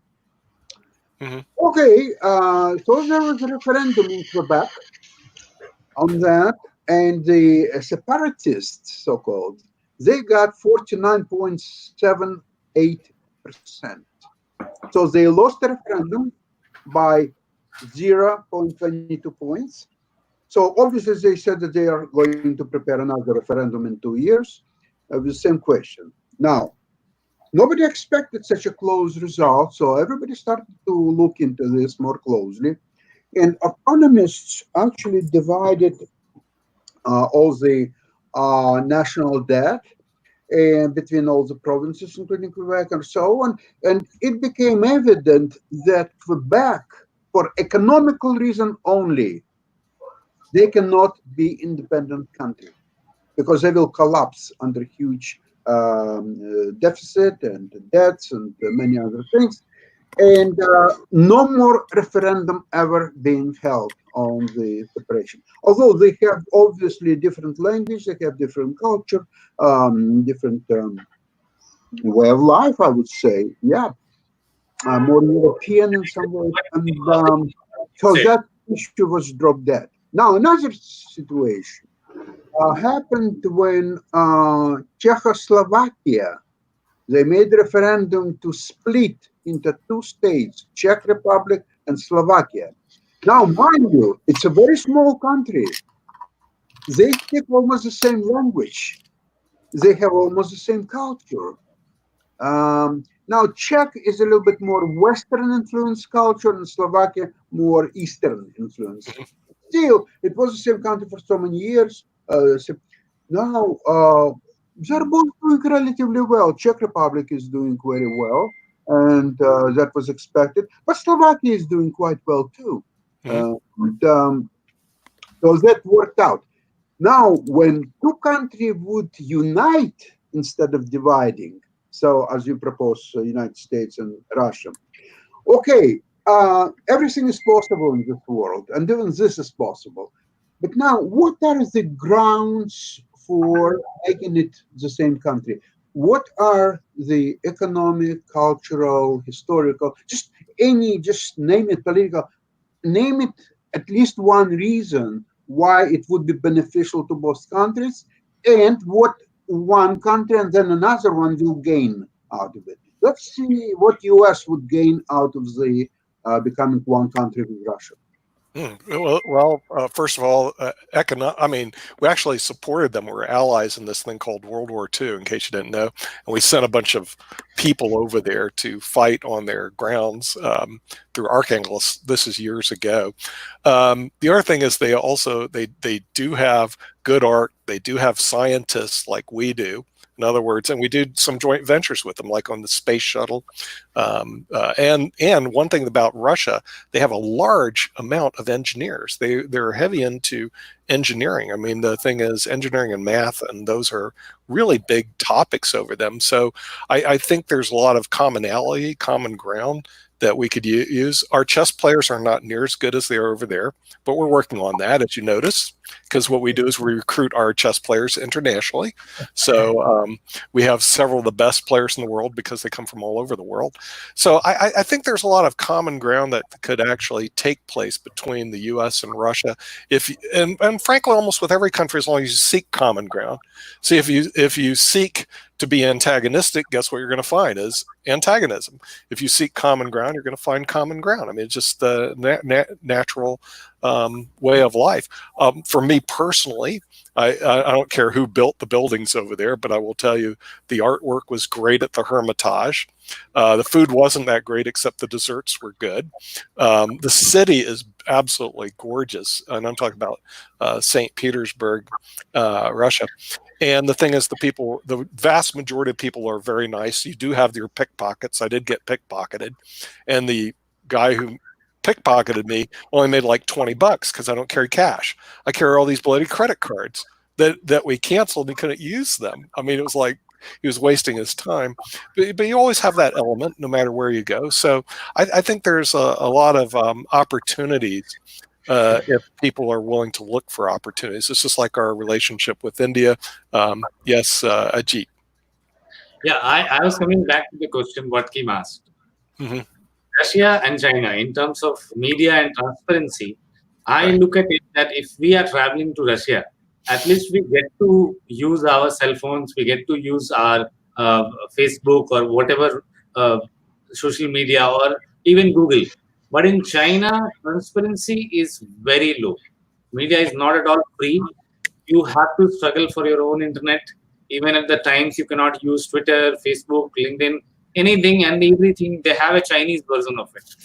At this stage of time, when you are looking about Corona and the other thing, I look at this non-transparency as an issue because in initial days, if you look at the January 2020, when initial detection about Corona was there, it was not across the globe. It was only limited to Wuhan, but the actual news did not came out to the globe.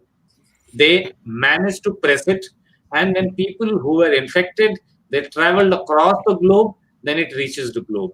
So right now, if I see the world has learned something from this non-transparency of media issue. Tomorrow, a country like Russia, I am including North Korea also because it's also in the same pattern. It would be very difficult for a company like China to survive if they would not allow a very basic standard of world utilization, transparency, what they are doing with the natural resources, what they are doing, what kind of R&D they are doing on the human and the body and the DNA and the virus. So this sort of very basic information need to come out into the global media. It should not be pressed by the government and its politics. We all have right to know this, and if a country does not allow, I think it's not my learning alone. The entire globe has learned this, that if you do not allow a very transparent media and a very transparent reporting system, then people would hesitate to allow your flight to land in our cities, in our country, and also to travel and to have a trade with such countries. Yeah, but I think the Indian transparency ratings have also fallen. What do you mean ratings have fallen? The media transparency ratings for India have fallen. Yeah. Obviously, any country. I'm not saying about. Well, I think what you need is what I call reasonable transparency, because and would have to fall in the same line. Because in coming generation, when these countries, not these only, all countries who are going to go through the elections, it is very difficult for a right wing or a left wing or an economist or a socialist or a leftist to win elections. Only people who are going to win elections are environmentalists, who are going to give you a very robust and very strong promise that we are not going to let happen a Corona episode part 2. And it's only possible with the transparency, with a proper care, and with a very pragmatic approach towards research and towards development of, I think, immunity or some kind of physical fitness of people to immune over the virus. Any type of virus. Today, even in a country like New Zealand, the Greens are the weakest party. Even in a country which is so aware like New Zealand, and I've seen this trend over the elections, the Greens are the weakest. Mm-hmm. So, it's going to take some time before we get into this. There is no time left. And if you look at the air travel, what Alexander said, that the air travel price has gone very high. Why it has gone very high? Because people are not ready to die. Neither the ground staff or the airport staff or the crew member are going to die. So the plane which was carrying 30 people, it may carry 10 people now. But the cost of operation would remain same and maybe higher than that. People who will be traveling, the number of people will reduce because of the distancing, social distancing, physical distancing, whatever you say.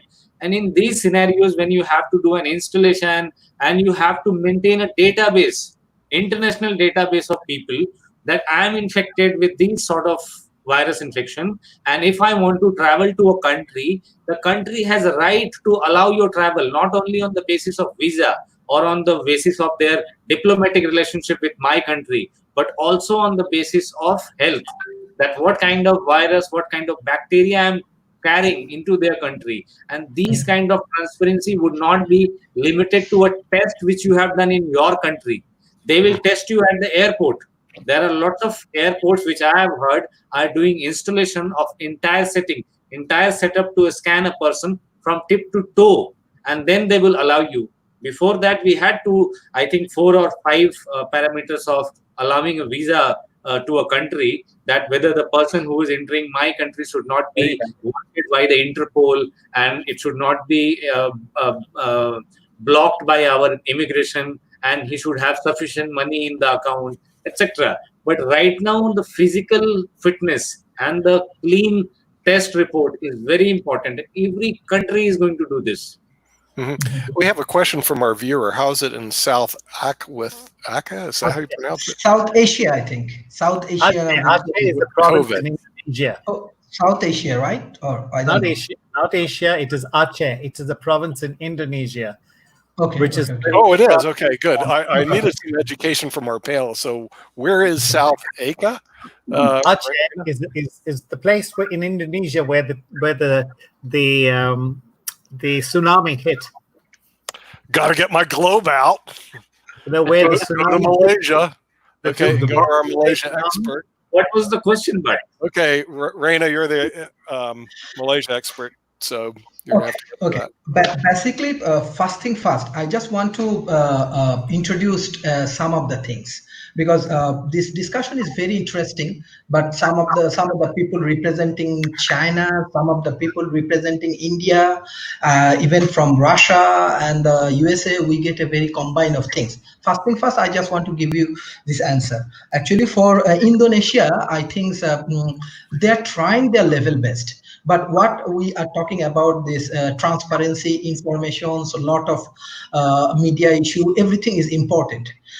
Even though for Indonesia, I think that they need to collaborate. Like example, they can even collaborate with Taiwan, they can collaborate with even Vietnam, even Malaysia. They are trying to do so.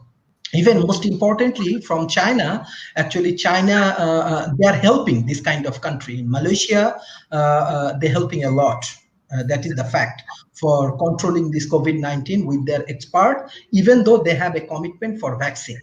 Second things, so this kind of country, because Indonesia have a lot of peoples, so as they have a lot of peoples, controlling these things is difficult. Second thing, actually economy is important, because example, how actually USA people thinks, like Indonesian people or Indonesian family, they cannot continue their business in same way.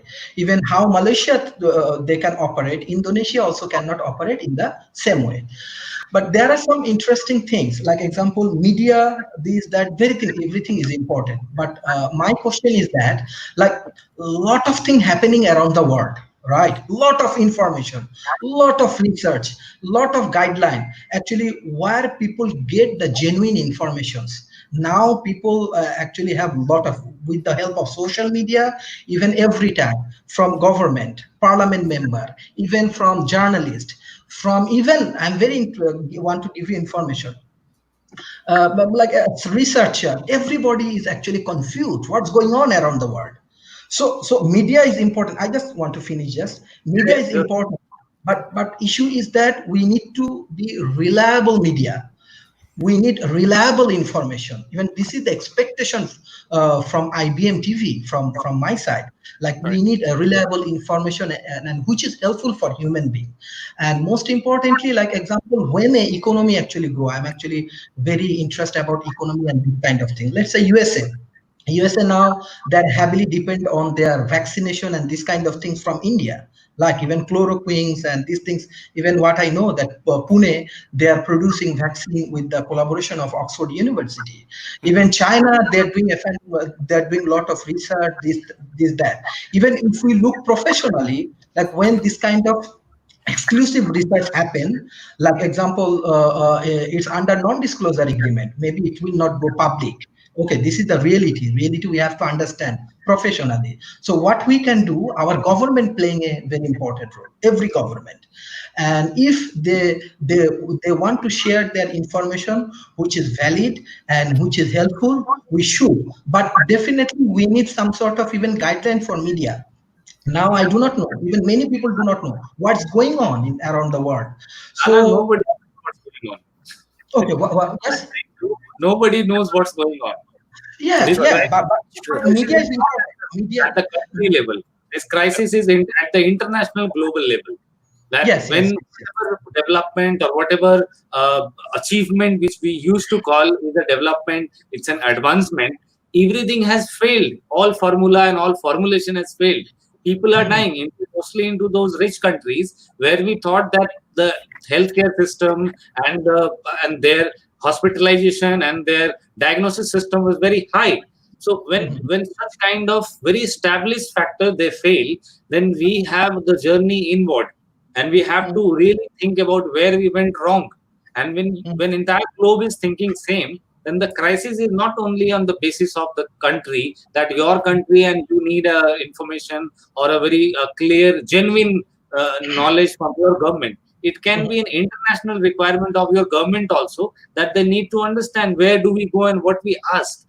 I'm bringing back the panel on a very different note, that at this stage of time, I think Rakesh and me have discussed this point little before. We were thinking how we started and the research and development which entire humankind which we did in last, I don't know, 5,000 years, is how did life started on the earth.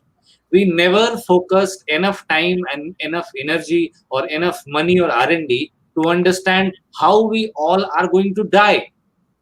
This is a situation where you have gotten 1 gram. The total weight of coronavirus is less than a gram, which has created so much havoc across the globe.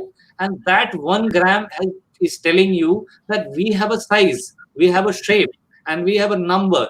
If we cross that number, if we enter into territory of animals, into forest, into space, inside the water, inside the sea, then there is something which can actually put us back in our home.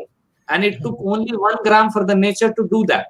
And right now, if you are seeing that the conflict between your survival and the nature is very clear, is very one-to-one in front of each other, then who is going to help you? Only a country, only an ideology which can help you is an ideology which teaches you to live with the nature. If you cannot live with the nature, if you do not understand how to live with the nature, how to maintain a balance, then there is nothing which you can do with this. No matter how many hospitals and how many ambulances and how many ventilators you have, still people will die. So in this stage of time, I see India as a coming very new hub for the knowledge. India has always been pioneer in telling people how to live in balance with the nature. Look at the Jainism, look at the Buddhism, look at the Hinduism, all very close to nature religions has came from India. And at this stage of time, if you look at yoga, if you look at naturopathy, if you look at Ayurvedic, all natural herbs and all sciences which we used to practice 5,000, maybe 4,000 years back, used to tell us how are we going to chew food, what we should eat, what we should not eat. And if you look at the strength of people, the strength of our ancestors who used to wear lots of heavy armors and then sword, and then they used to jump and sit on the horses. What they were eating, what were the lifestyle, what yoga they were doing, what kind of mental exercise they were doing. These all are the knowledge reservoirs which India has. And it is not only useful for India now, it is also useful for the world. Look at the yoga, it is world famous right now. If you look at Ayurvedic, if you look at naturopathy, I can count the number of things which India has given to world. And it also brings an economic opportunity right now to do a repackaging, revisiting of our own Vedic culture and knowledge and give it back to the world. Because this is something which is terrible. This is telling us that the direction which we were heading is the wrong direction. Over to you. Yeah, well, what happened in India gave us a great person called Ankit, who has his 1.3 billion Facebook followers. So that's helped out pretty well. But also, aren't we seeing a change because of social media? In other words, like even the program we're doing on IBM TV really couldn't be done very well 20 years ago because you guys can beam in from all over the world. We can all be together real time. And that just didn't exist. And the other thing is because of the flights, in other words, the cost of flying has actually gone down. Like I checked going to visit Ankit in New Delhi. I go to Orbitz all the time. It's like $700 round trip. I mean, for $350, I can go to New Delhi from Raleigh, Durham. I mean, that's halfway across the world. Well, what's happened because of the cost of going down, we're drawn closer to India and China and places around the world because they're more accessible than they were years ago. In other words, so what's happening also in the media, because we're able to break through using the World Wide Web into media, where before, even the United States, there was no way you could break into media because it was all controlled by CBS, ABC, NBC, and that was it. And so our media opportunities are a lot greater than they were years ago. And this is going to, I think, force governments to recognize that there are people out there. In other words, there are people from around the world out there, which right now they don't really want to recognize, or some of the governments don't want to recognize. And they're going to have to deal with a vast army of people out there that they didn't have to. Even Malaysia, like, it's good to see Reno on Malaysia, because our information here in the United States when it comes to Malaysia, nothing. In other words, like that place in Malaysia, Aachen, or what the name was. I was sitting there going, where is that? Is that in India? Is that in China? Where the heck is that place? Of course, you knew right away, but we don't get much. Like I said, Malaysia doesn't get much press here in the USA, so it's I'm just learning it as I go, and it's not like I haven't received a lot of formal education in the United States, but there was no special on Malaysia here, so it's all news to me. And I think what you're going to see with social media, we're going to see some breakdowns as people are going to recognize other countries, other cultures, other environments, except maybe for China and Russia as soon as they get on board. And I think eventually they're going to have to, because maybe they can block us from the World Wide Web now, but they're not going to be able to do that forever. You know, ultimately, in Asia, I guess. What? It would happen at least in Asia, and it's a very good thing which you told, that in US, the media which you guys are doing live, was earlier it was controlled, and now it's free. I think it's the only thing which will take United States far ahead, even ahead than us, because Rakesh was just before sometime when I was speaking, he was talking about freedom of press and freedom of media in India and Asia. Right, sure. Rakesh? Yeah. If you have something very specific, we'll be able to talk it. Yeah. Well, it is just something I read in the news, and that Indian newspaper, which said that there is an organization that rates transparency, government transparency, media transparency, media freedom, and India had actually dropped on that, which means it was losing something. So I was just talking about that. It's but eventually technology will drive greater freedom of information. And even in the most controlled countries on earth, there are VPNs and things like that. People find a way to find out. Right. That's what I think. Satellites, many things. I agree with you. Things. Eventually, they're going to break. Ankit are the live example with us on the panel of a free press and free media. Whatever they wish to do alive, and whenever they want to relay and broadcast something, they can do that. But coming back to Rakesh, I have one concern regarding these international organizations who do a global ranking. I'm including WHO also into that, because WHO, what was the role of WHO? It was World Health Organization. It was their role to warn us before the COVID-19 virus spread from China to the world. They did a very terrible work in terms of giving an early warning to the world.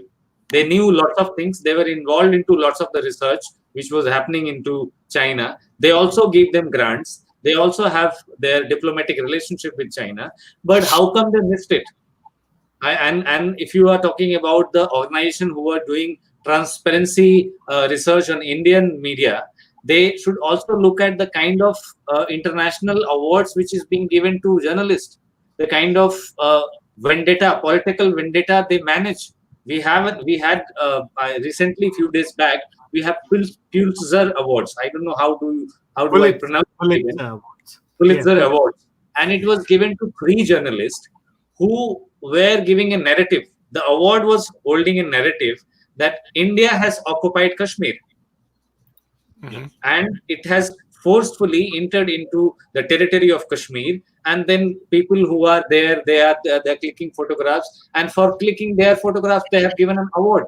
So what kind of narrative they are trying to set is not neutral. If somebody is giving me a report, if somebody flashes me a report right now that your nation transparency of media is lower than China, I can see a direct vendetta in his mind that he is just trying to defame a country. For it may be a May I interject something? Just say We're talking about international relations and diplomacy between China and other countries, and therefore China should have warned, China should have done this or that. In 1930s, before Second World War, there were diplomatic relationships between Germany and England and France and Austria and Russia and United States and just name it.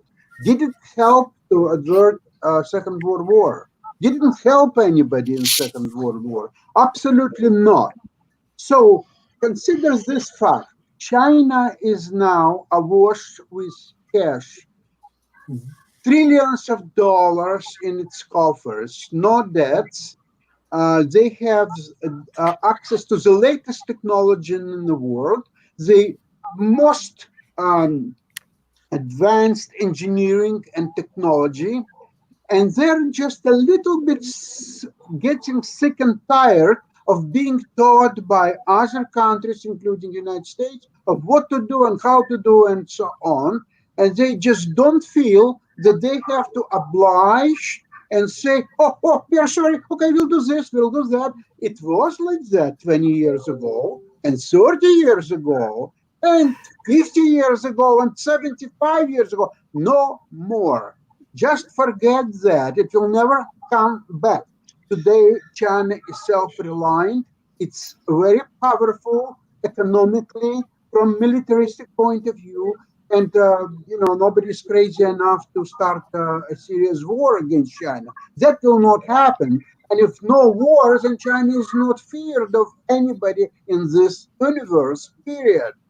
So that's what you've got. And you have to be very careful and very polite when you're talking about China and its obligation, what they have to do and what they don't have to do. It's really up to them to decide. And they will do only as much as they feel that this is beneficial to them, nobody else in this world. Mm-hmm. Which is an argument, the reason why Russia should move closer to the United States. You see, Russia, okay, I'll tell you about and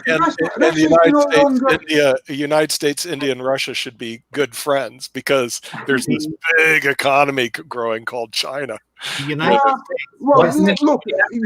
States economy is self-sustaining really well. Yeah, but we've even really without Canada and Mexico, but especially in this NAFTA part, United States is doing really well. Now, Canada may not be that well satisfied, and Canada is looking for Canada gets along with everybody. But Canada is a small potato. Nobody really cares what they would like to do.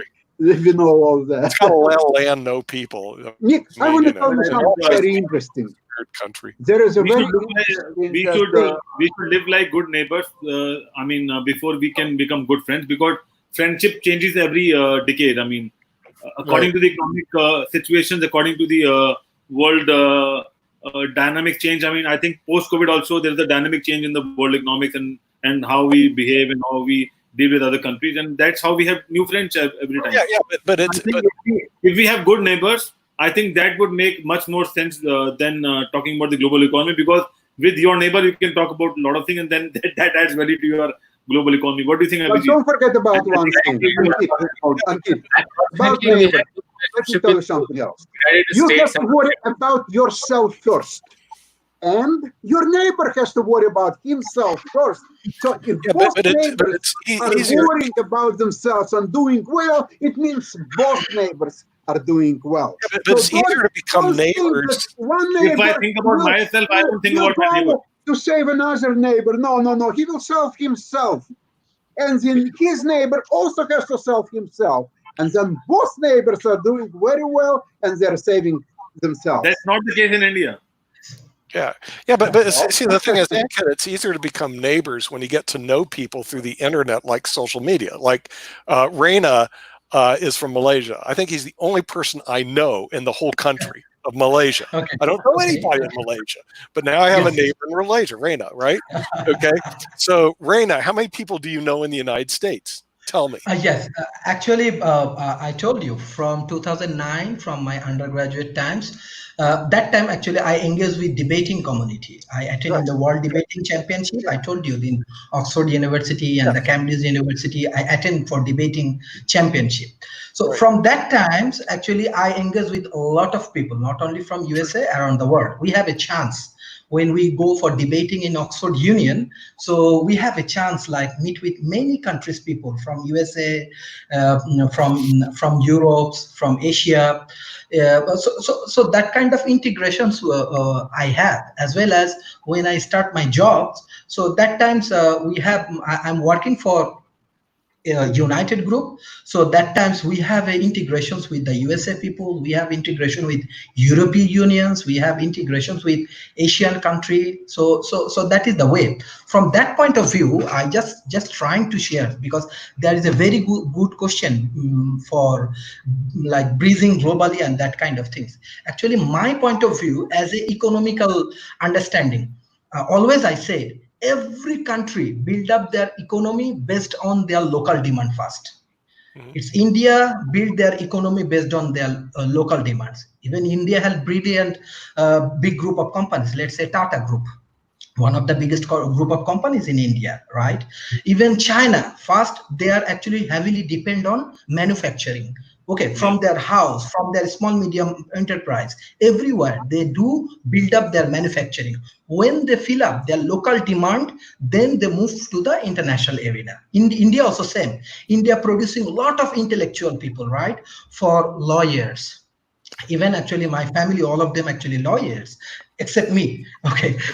Like India produced a doctor, India produced engineers. Now they are playing a leading role in Silicon Valley, in hospitals, and in different countries, even in Malaysia, right? So even in Malaysia is a very good combination of multicultural things. Like we have Bhumiputra, Malaysian local people, we have Chinese, okay, we have Indian peoples, and we have multicultural countries. Even US people in my condominiums, US people, Canadian people, European people, we live together. There are around 10,000 people we live in one condominiums. So different countries. I think if you move and you discuss, I think you at least find 40 different nations we live together. But that is the important things. Number one, why my expectation high with IBM TV? We need reliable informations. Let's forget like politics first. Like we do not like, we are small people, we love to live peacefully. We do not like too much of politics. We like too much of good relationship. We like good relationship with India. We like good relationship with USA. We like good relation with China.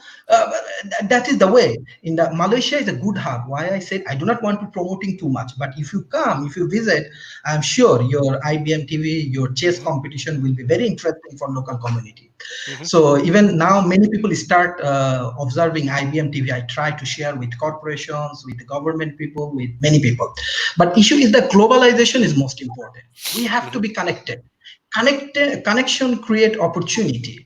So let's forget like politics. Let's forget many kind of corporate control media do. Better we make our we fulfill our individual need. Now we have to survive.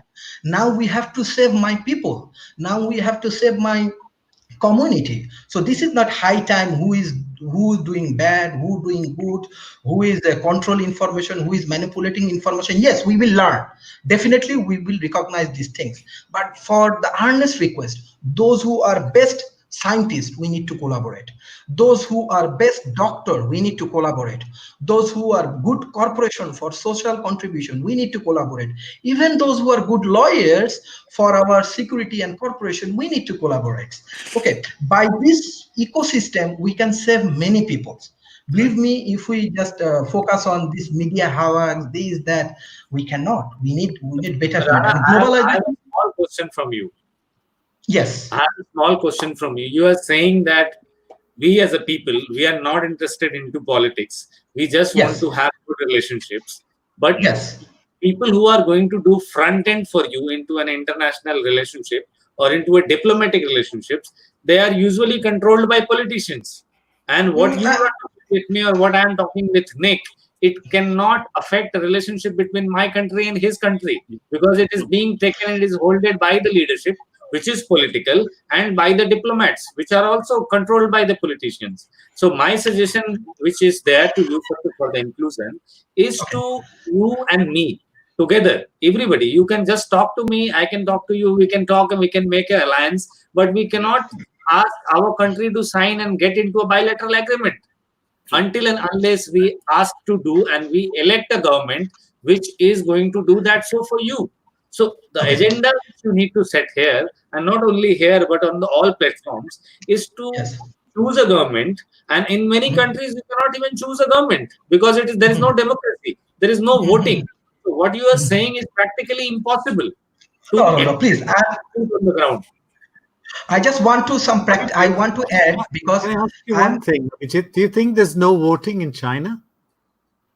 Okay. No, there are voting, but if they are selecting one party and which is free to do whatever they want to do, what is the point of voting? I don't know who is voting in China. How familiar are you with the political system in China?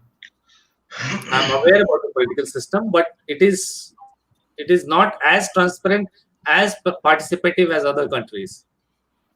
And what is your opinion about the collegium, the electoral collegium in the United States?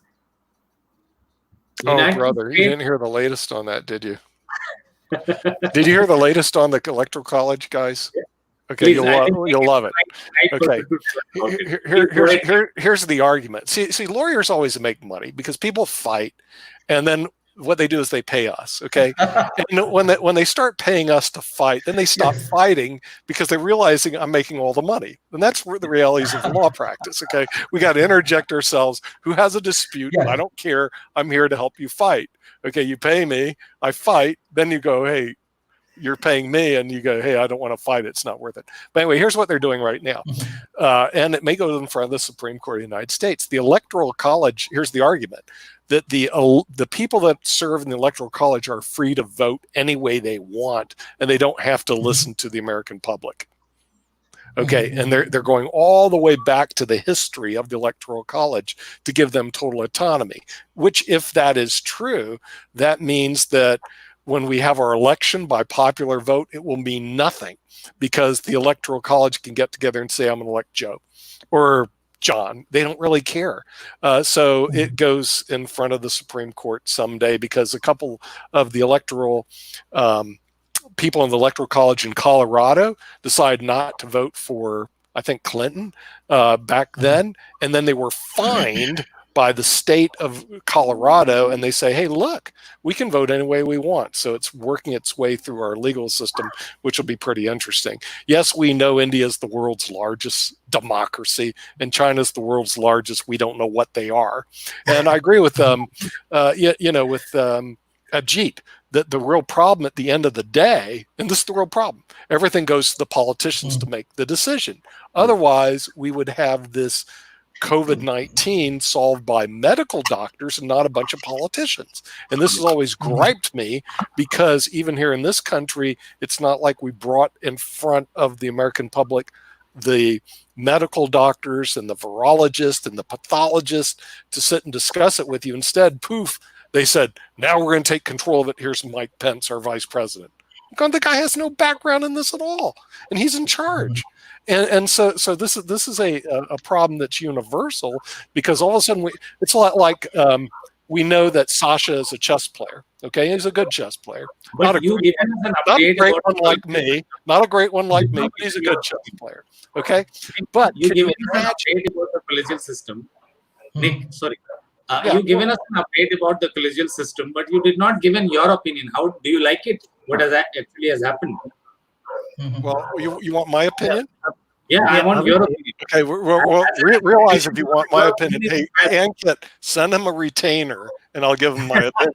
I mean, that's how I work, Ajit. I'm sorry, you want my opinion, you got to pay for it. Okay, but let's go to Sasha. If he's got a chess match going on, and your choice is to bring Magnus Carlsen, or you can bring Mike Pence to handle the chess program, who are you going to bring to play chess? For obvious reason, Mike Pence. Of course.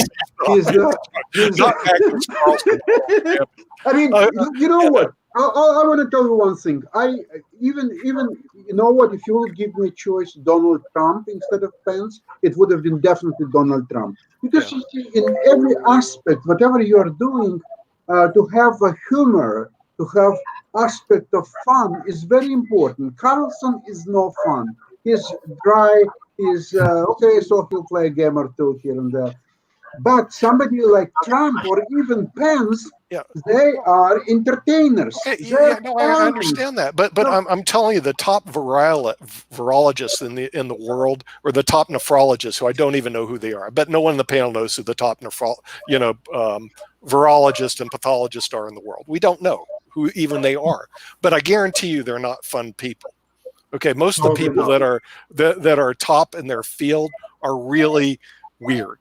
Okay, and so the thing is, I'm just the way it is. Okay, so is Carlson. So okay, but those are the people you need to bring to the table for that particular problem. Okay, Magnus Carlsen. You want Magnus Carlsen to lead the chess charge. You want this weird pathologist that no one sees, who has a medical doctor. He's an MD, PhD, who sits somewhere in Oxford, probably in some hut, who's one of the most miserable people you'll ever meet in your life. Okay, seriously, but knows everything about virology and pathology. I mean, seriously, and knows even what the solutions are or could be, and can actually tell you what. And the real problem is, Alexander, they're not going to mince words. They're not going to say, "Oh yeah, opening the economy is good." They'll tell you straight to your face, "That's the stupidest idea I ever heard." Like Bill Gates used to say. You know who else doesn't mince words? Yeah, Garry Kasparov. Yeah, that's what I'm saying. Right. I read a lot of interviews by Carlson. Sure. And Carlson, he doesn't really say anything, even when he asks direct questions. Once he was asked why he stopped working with Garry Kasparov, because they worked together. Okay, you brought Kasparov to the table. Let me tell you, how well did he do in the political scene in Russia? Okay, he's the top chess player in the world back in that time. He got into politics. How did he do, Alexander, in politics? Okay, he quit chess in 2005, and at that time he was already involved in some politics in Russia. But you know what means politics in Russia, okay? I don't have to explain. So obviously he made no inroads. But I want to tell you something else. In Toronto, we have so-called monk debates. It's a several years old institution. You can find it in internet. It's very entertaining, very well structured debates system. And once, I don't remember, maybe 2-3 years ago, there was a debate. Roy Thompson Hall, it's the largest concert hall in Toronto, at 3,600 people. There was a debate between two panels. One of them, they had one Russian propagandist and one crazy Stephen Cohen, this professor, liberal professor from the United States. And on the other panel was Garry Kasparov and what's her name? Lise Applebaum, I think. She's a liberal writer. So now the question was, should West reapproach the Russia, or West should play hardball and get Russia on its knees? Now, before the debate started, there was a poll, very quick express poll between all the participants, and the position of Stephen Cohen and the Russian guy, they had about 59%, and Garry Kasparov and Applebaum had only 41%. After debate, the same poll was taken. Garry Kasparov and Applebaum, they had 58%, and Putin's side, this Stephen Cohen, 42%. Okay, now you tell me if Garry Kasparov is a good politician or not. Well, he's not a good Russian politician because he got booted out of Russia and lives in the United States. Well, for all practical purposes, Garry Kasparov lives in New Jersey. How did he can be a Russian politician? Yeah, because the thing is, it didn't work out too well for him. Now, what is this thing from Canada? Who put this up? This is kind of interesting. This is the list of ministers in Canada, and what are their professions, and what kind of ministry they're handling. So Minister of Very Health in interesting. Canada is a doctor. Right. Good And idea. Minister of Transport is an astronaut. Defense Minister is a Sikh veteran. Right. Youth Minister is under 45. Minister of Agriculture and Agri-Foods is a former farmer. Hmm. Minister of Public Safety and Emergency is a preparedness, was a scout earlier. Right. Minister of Innovation, Science, Technology was a financial analyst. Minister of Finance is a successful businessman. Minister of Justice was a crown prosecutor and is the first nation's leader. Minister of Sports and Person with Disabilities is visually impaired Paralympian. Minister of Fisheries and Oceans and Canadian Coast Guard is Inuit. Minister of Science is a medical geographer with a PhD. And these are the titles we have, in Canada. So people who have the knowledge of that ministry, they are running the ministry in Canada. It's not happening around the world, but in India, we have a doctor who is a health minister. Yeah. Right. Right. Well. See, that's what I'm saying, though, Ankit, is that there should be a group of a dozen of the top virologists and pathologists in the world that should be leading the discussions on COVID-19. Okay, rather than the politicians, and the politicians should defer to the subject matter experts to give their opinions about this. Instead, we don't get that at all. All we do is we get politicians. We got to balance the economy with deaths. We got to do and you're getting filtered and bad information all over the world. And it is tough to get the top virologists and pathologists in the world together. But if the politicians had clout, they'd be able to do it. I mean, go on, Alex. If China can go to such extremes as to, for example, test 11 million people in the province of Wuhan. Yeah. What other countries can do something like this? Nobody in the world. Nobody can do that.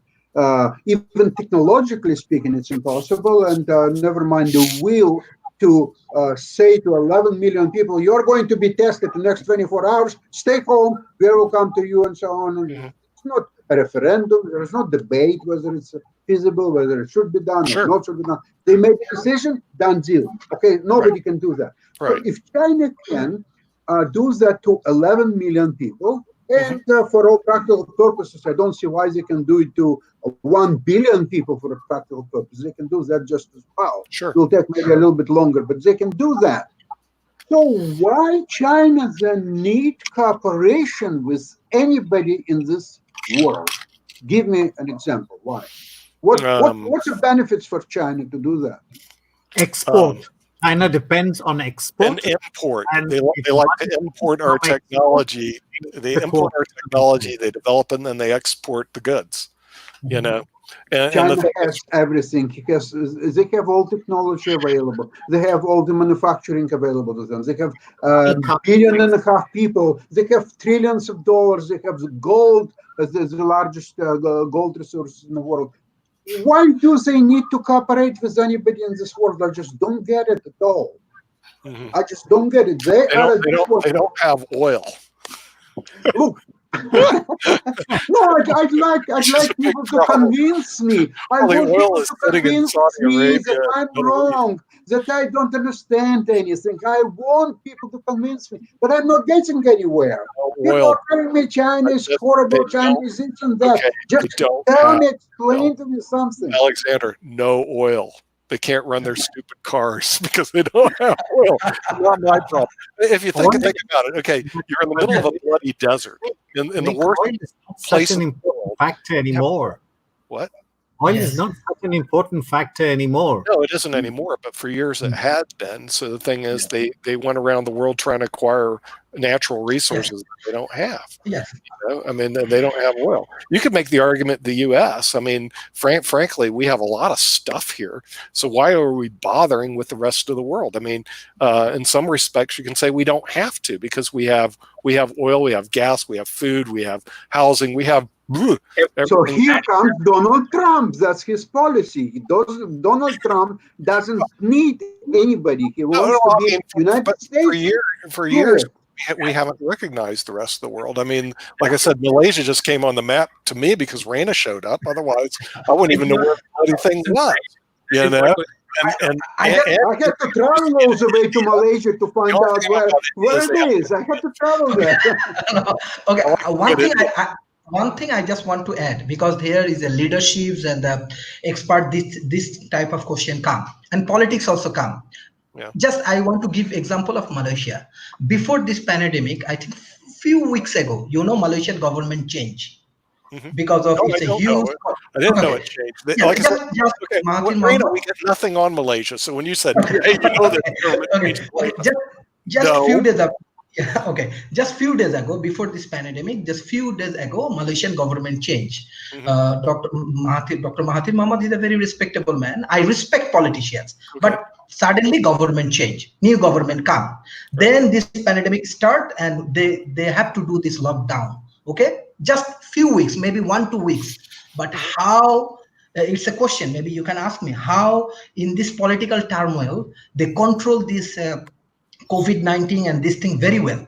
Okay. Issue is that I can give you one man example you can search on. He is actually DG, Deputy General for Health. His name is Dr. Noor Hashim Abdullah. Dr. Noor Hashim Abdullah.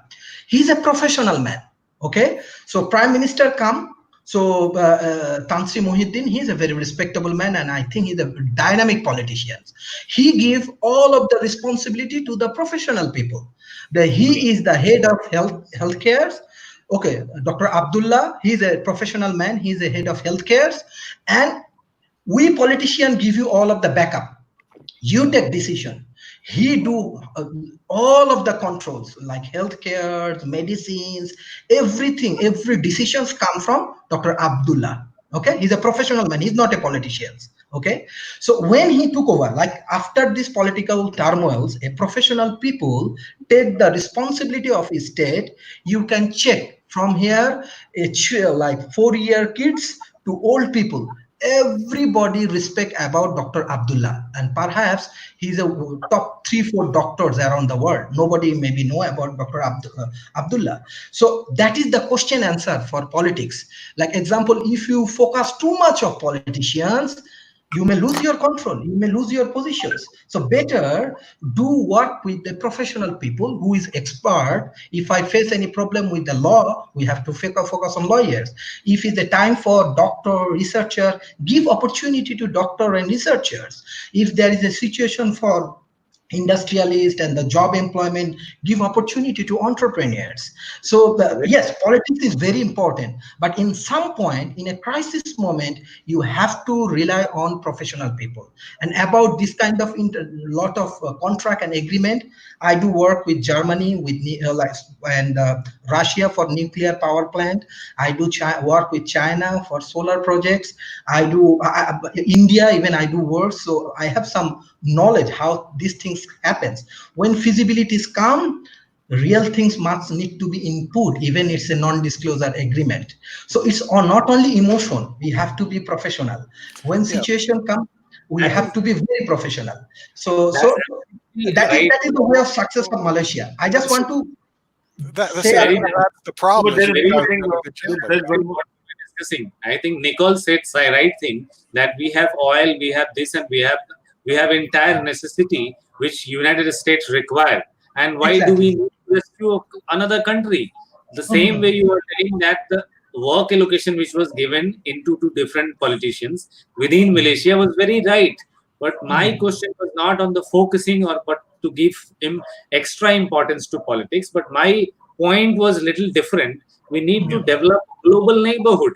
At this stage of time, when you are talking about global neighborhood, then you are not going to know that the country which you are dealing with, the country who has a regular flight with your nation, country with whom you are trading, what they are doing inside their border, it is not known to you.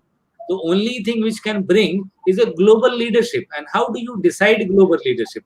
If India or Asia or European Union and United States, they all agree to share a database of the global people.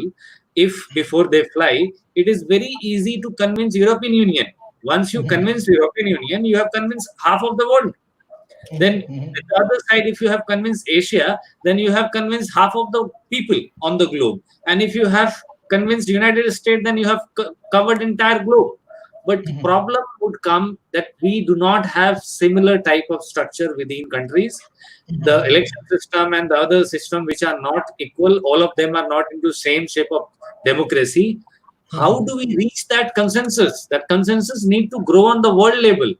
That what you are doing inside, what kind of R&D you are doing with your DNA or some other animal DNA, how world will get to know? Like coronavirus, this should not happen again. And if you want to make sure that this should not happen again, then you need to enter into business of different countries inside their boundaries, inside their borders. And when you will enter inside their borders, you will have resistance. There might be wars.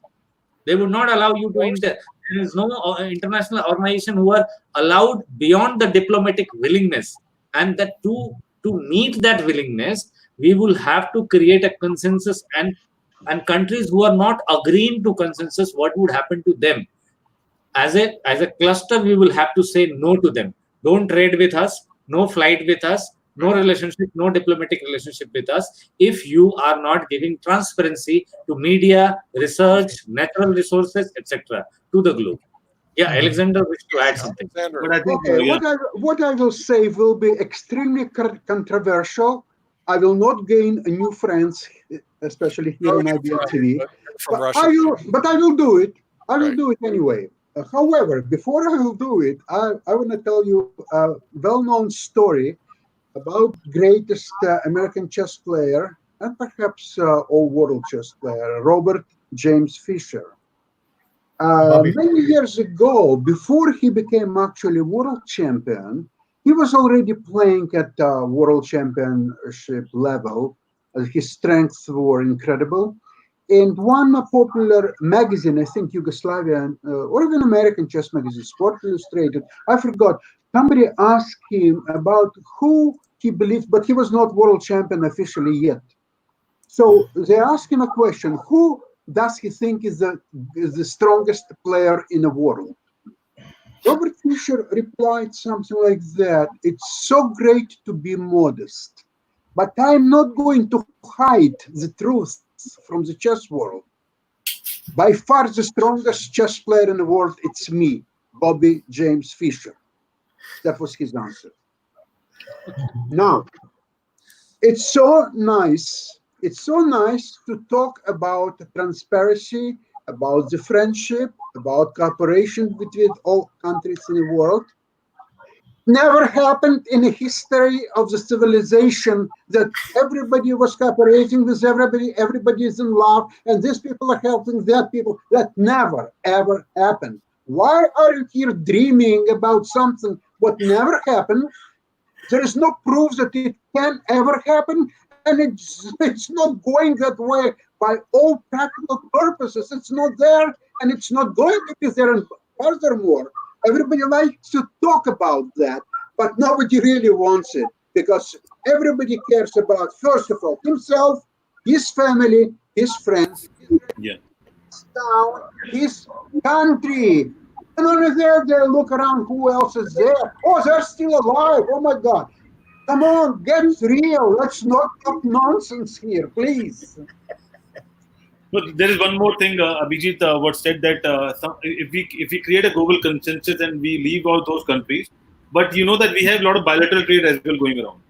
So suppose we have a trade with a country, I can say any country, any neighboring country, they are not a part of the global consensus. Should we stop trade doing with them? Because they will be our neighbors. We can have new friends, but we can't choose our neighbors, and that's why you can't block it. I mean, in fact, if you know about what's happening with India and Pakistan and China and all other countries, but we are doing some kind of trade. If not with the government route, but we are privately, people are working and talking together and doing a lot of trades. So it's difficult to consensus and to plan things, but obviously there should be a united body which will monitor everything and which will take a decision as a uniform committee. You know what happened in WHO today? Taiwan become an observer now. China wanted to block Taiwan, but Taiwan become an observer now as a separate country, and there are a lot of people supporting Taiwan. It never happened because you know what Taiwan and about Taiwan and China. So it's difficult because we have a lot of close bilateral relationship with Russia, with China, with a lot of countries. And if Russia will say that I don't want to be a part of that global consensus, we can't say no to Russia because it's all about friendship. And also, I mean, suppose if we say no as well, but I know Sasha, I will still deal with Sasha. I mean, if our countries are not talking to each other, and we have a global platform, we are on internet right now, so I have a lot of ways to contact and coordinate with Russia. And likewise, you know that a lot of Pakistani people are also working in India. They live in India, they work in India, they come to India. But it's not the case in if you talk about formally between governments. So, I mean, I think Sasha and there is a, I would say I'm in between Abhijit's views and Sasha views, that we have to come to a between picture, and we have to think what we can do to create a global citizenship and how we can create transparency among our countries. That is more important. For that, we have to take some steps. There should be some guidelines, there should be something, because that is what we are not doing, and we are not sharing the best practices. That's why it's all about the dollar note. Everyone wants to earn the dollar, and that is what we are doing right now. So we need to come up with a lot of practices and a lot of that if it is saying that there is nothing wrong with this, let me remind you, then people will slowly agree to this. Everyone has profit and loss at this stage of time. Economy, your work, your business, country, everyone is at loss. And if we would not develop a resistance to stop the repetition of such incidences, then I don't know how do we place this. I'm not saying that one country should get into affair with another country and they should involve into the internal affair, but at least more power to organization like WHO, who can give you an early warning. This is very much required. True. No, I completely agree. WHO is not playing the role which they need to play. So as United Nations, and I think we can talk about other organizations as well. But that is why, because there is a politics in that organization as well. I don't know how they decide and who will run the office and things like that. But there is an internal politics going around, and you know that I mean there are a lot of business words which we use it while doing the businesses, and I'm not sure what's going on, because there are a lot of things going around. But eventually, as Sasha said, that we are at a current situation where we become levelers of each and every country. Everything is on the same level, and we can restart and remodel our associations and economy and things like that. And I think we need to have some more guidelines. Yes, Rakeshji. Yeah, I just drawing your attention to one headline, and I tend to agree with Abhijit on this. This was a headline which I read in an Indian newspaper, NDTV, and it was quoting a US diplomat saying that in the past 20 years, we've had 5 pandemics, all originating from China. This has to stop. I'm just quoting. This is not my opinion. Yeah. This has to stop. So in that point, I would certainly say, we do need to look at what Abhijit is saying quite seriously, because these global bodies need to be empowered to work for humanity. That is absolutely spot on. But the thing is that we have 7.5 billion people. This is what I don't understand. 7.5 billion people, less than 1% control us. And yet we allow them to control us with their political own personal agendas. And that's what needs to end. And we had 2 young men on our show last week, podcasters that are not politically driven at all, but we asked that one question: what do you think would empower us a little bit better or make us a better nation, just a better nation? And they said to get rid of the current political infrastructure, we don't need one president anymore. Maybe we need a group of people. The thing to connect us globally, we need the people in office that can relate to each person globally, and that doesn't happen. It becomes a chip on the shoulder. It becomes a we're better than you attitude. We have to dissolve that. That needs to be dissolved. But we need to build the bridges. And, China has become a very dangerous place. But I have to ask myself about the pandemics. Could it be their own personal habits and lifestyles, right? We have to take a look at that. We talk about how do we beat this? Our immunity, our habits of washing our hands, maybe the way we change our clothes at the end of every day, whether we take our outer clothing off before we enter our home. The Japanese have had that for many, many years. So, more than many, many years, centuries. So, and I think I heard Abhijit talk about this earlier, that we have stopped doing our normal practices of wearing layers of clothing and eating healthier and spiritual practices. And I think those change of habits have harmed us. I really do. They were put there in place for a reason. Just like I joke about the hoop skirt, right? And it keeps really, I think it was designed to keep people distant from you, right? That big hoop skirt could definitely work. The layers of clothing, maybe they were really put in place, maybe at first for a fashion statement, but enforced for health reasons, but further enforced for spiritual reasons, right? Because people will abide by spiritual purposes.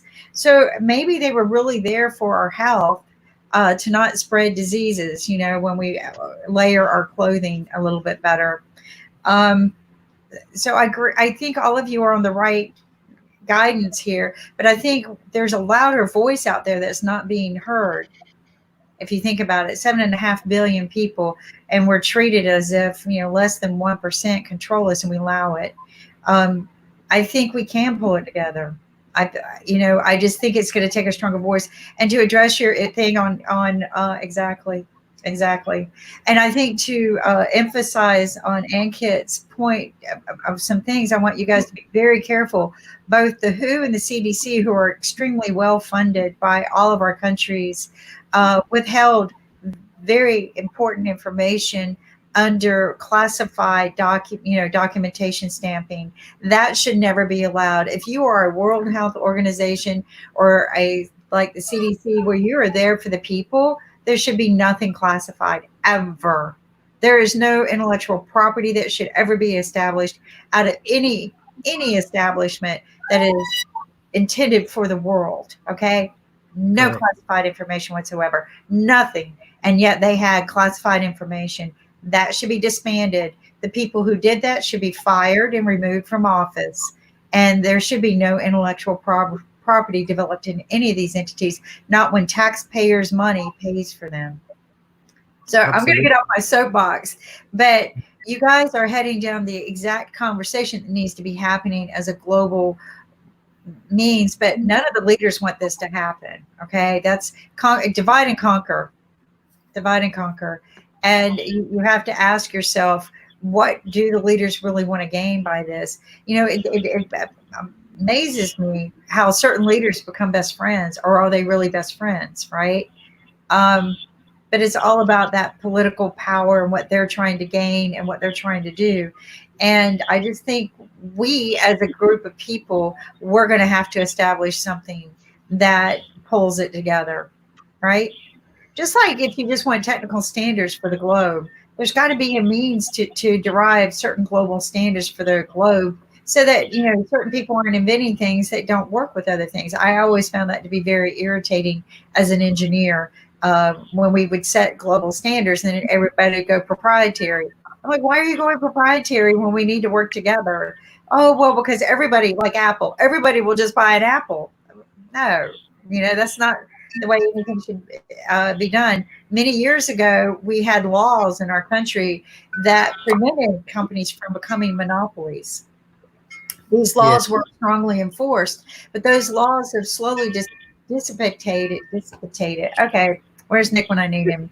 Dissipated over the years because of money and politics. So where they would not allow one particular utility company to encompass a whole state, so that you could have small individual utility companies, and utility meaning not just power, but telephone as well, right? And water. So that it wouldn't monopolize, and you can kind of mandate and control how much they charge you and how much they charge the public. Well, over the years, they just ignored the laws that have existed, and they allowed certain companies to buy out other companies and become one. Like all of our power in North Carolina now comes from one power company. It should have never happened. The utility companies, like the phone companies, they're allowing them to monopolize the market. So they're allowing one to eventually own all in certain states. In the United States, for many, many years, one phone company could never, ever encompass a whole state, ever. And that's slowly starting to be allowed to happen. And the only reason why that's being allowed to happen is certain politicians are either becoming board members of certain companies and they're allowing the mergers. And I watched this happen in my own state. I tried to fight it along with other people, but they were just too big, too much money, and too powerful. So again, and then the people complain, why is this happening to me? Well, because you didn't stand up and speak. And that's the biggest problem right there. 7.5 billion people don't care enough to stand up and speak about the problem. They would rather sit down and whine and complain about, we don't have, it costs too much.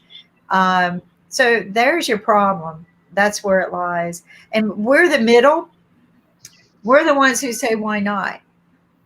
Why can't we work as a globe? Why can't we work together? Why can't we build together and build standards together? And that's because, as Nick and I started out this conversation today, which I didn't intend it to go this way, is it's the top 1% who controls it all. And we got to change that.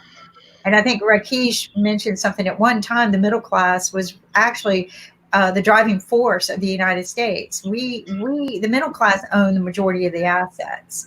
That no longer exists. And what China has been doing over the past 30 years while we've been lazy, greedy, whining, and complaining, and I'm not talking about we here, but the 7.5 billion people, they've been buying up everything.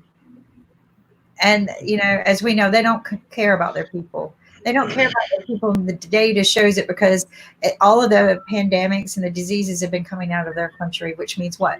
Their health control systems. Absolutely, they're wrong. Also, I think a lot of the diseases and viruses are man-manipulated. And I think that they allow their labs to do these things. I think there are a lot of labs over there that develop all the main viruses that we're having to fight. And I think that they just get lazy with it, or maybe they want to spread it. I don't know. Maybe these are test beds. But as we've witnessed, each time it gets worse. And this locked down the whole world. And you know what? This should be waking us up, not making us argue at a leadership level.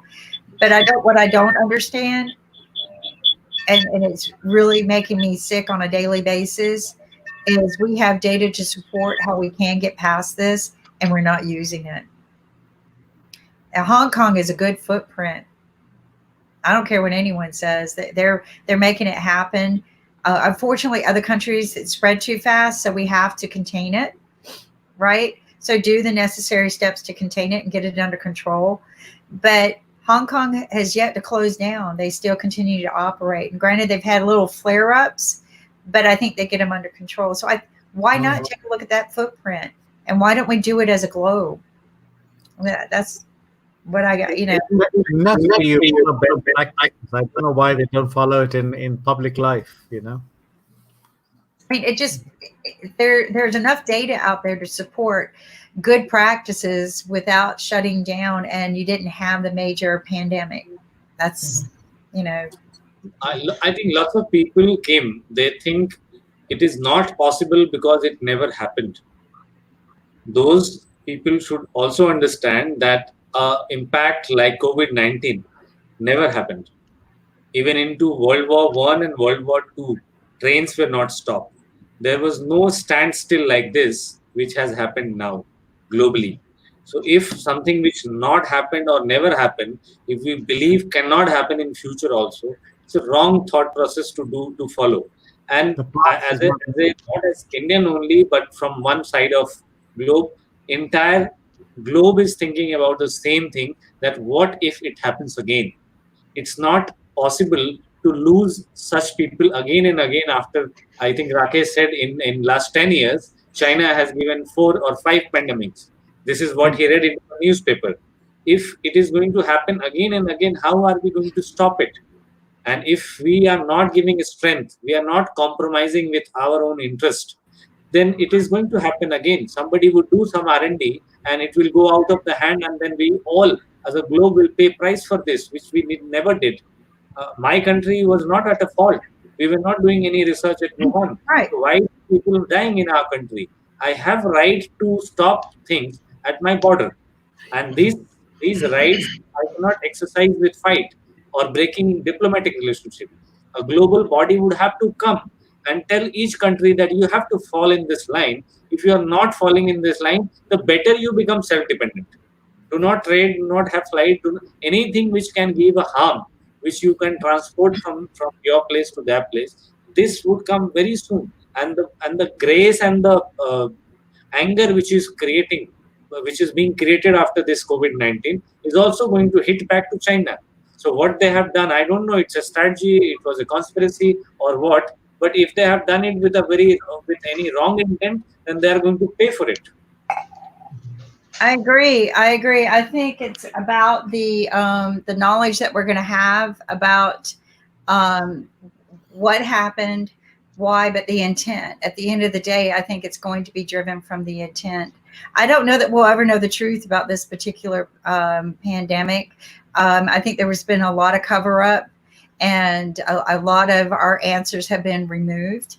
And we'll just have to pursue on. Again, I think you had said this earlier. It's at this point we need to say, how do we prevent or take measures for the future pandemics? Not even prevent them.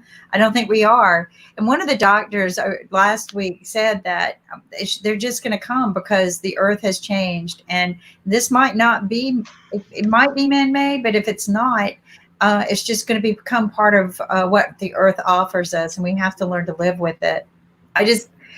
But I think we need to learn to live with each other. Now, I want to tell you guys, it was because of our global meetings, like hearing Sasha talk, hearing Willie talk, hearing Rakesh talk, that I was able to close down 2 weeks early, which I think helped protect my family, because my son had just moved to New York and I was very concerned about him. I convinced him to shut himself down 2 weeks to 3, before New York even closed down. I begged him not to ride the train systems and things like that. And he listened to me, and I think that might have hopefully have saved him. But, and we know that this is more, we always said that it was more aimed at the elderly, but I think our data has been very, very wrong on that. I think that the young people are infected in a different way. I think that's the whole thing. I think that they're showing children, they've given it a different name, but coming up with a weird virus in their faces. Kawasaki, which is pretty scary as a parent. I think that it's because we're wearing masks. That is something that we're not accustomed to, but there's not enough data to support it. What data does support is, and this is what I look at, what were you doing before the situation and what are you doing now? What are the two different factors that you have to isolate what's happening? And the only thing I see different right now is we are wearing masks. We are doing a lot of gel. And who's to say that the kids aren't putting that gel into their faces, right? Children do this all day, right? That's just unfortunately a habit we can't prevent. Kids are doing this. Kids are, and all that gel that we're probably making them, teaching them put on their hands might be infecting them or uninfecting them. They don't have the right viruses in their body. So, these are healthy conversations that maybe we can somehow or another unite as a globe, right? Just pull together and become one, because nobody else is doing that. All the leaders are more concerned right now about their own country, and I'm happy for that. But they're not looking beyond their own country to see, wow, oh, look at there, our child. Yay. Introduce him. What do we have here? What a beautiful child. Hi, his name is Dhav, my youngest one. And now his time starts, so I'll have to take leave from you guys.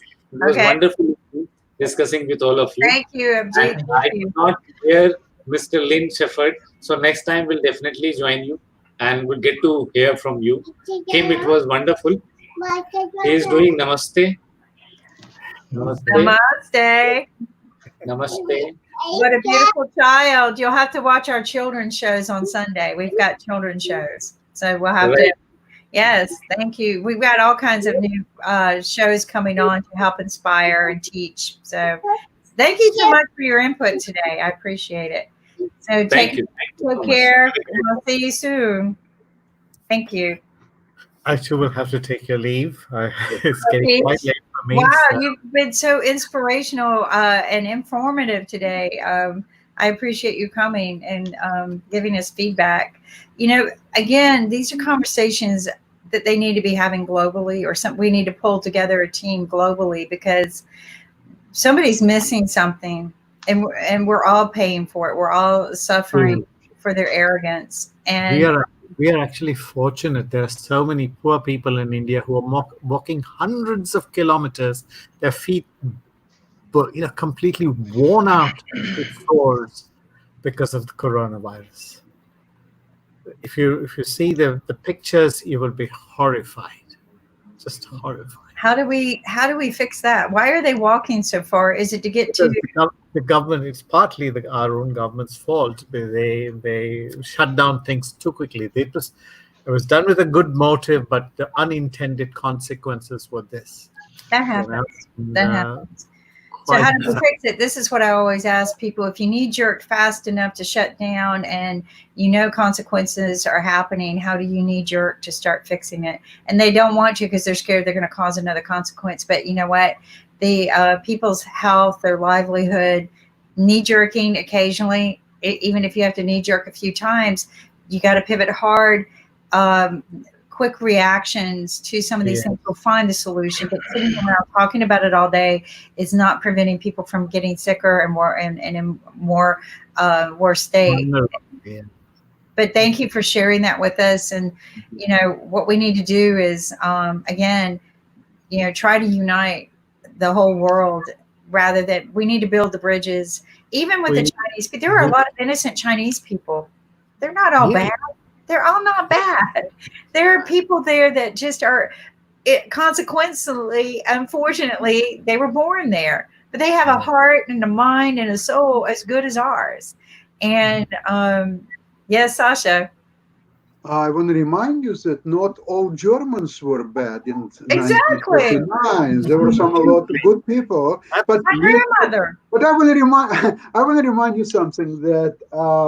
Before trying to make China responsible and punish it, remember it was about a true story back in the 70s.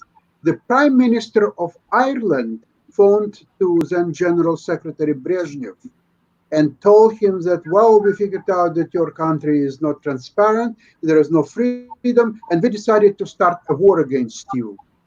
So Brezhnev, who was General Secretary at the time, asked him, well, how many tanks do you have? He said, we have 45 tanks. Brezhnev said, well, we have 12,500. How many warplanes do you have? He says, well, we have 85 warplanes. Brezhnev says, we have 22,000 warplanes. So there was a silence for about a minute. And then they said, you know what, General Secretary, the war is canceled. There's some common sense used, right? You know, today, my biggest fear isn't that conversation that they have about how many warplanes do you have. It's always about who's got the biggest missile, right? And all they have to do is push a button if they get really angry. So like in the movie Dead Zone, which I have a tendency of comparing that president in that movie to our current president today. Have you ever seen the movie Dead Zone? It is just like, you know, right now I perceive him as a big coward because he'll sit there and tell everybody, oh, testing's overrated. And he's getting tested every day. Oh, this is overrated. Yeah, go ahead, Ed. Lynn needs to leave at 1, so I think we'll take sorry. Lynn. Yeah, Lynn, and welcome. Yeah, let's talk let's talk about some common sense. All right. CEPS, not SENS, common sense. And let's save money shopping at the dollar store. That's right. Yeah, I do have a hard stop here in 3 minutes. So let's. But Kim, you do this much better than I do anyway. You pull this stuff up and you talk about the products.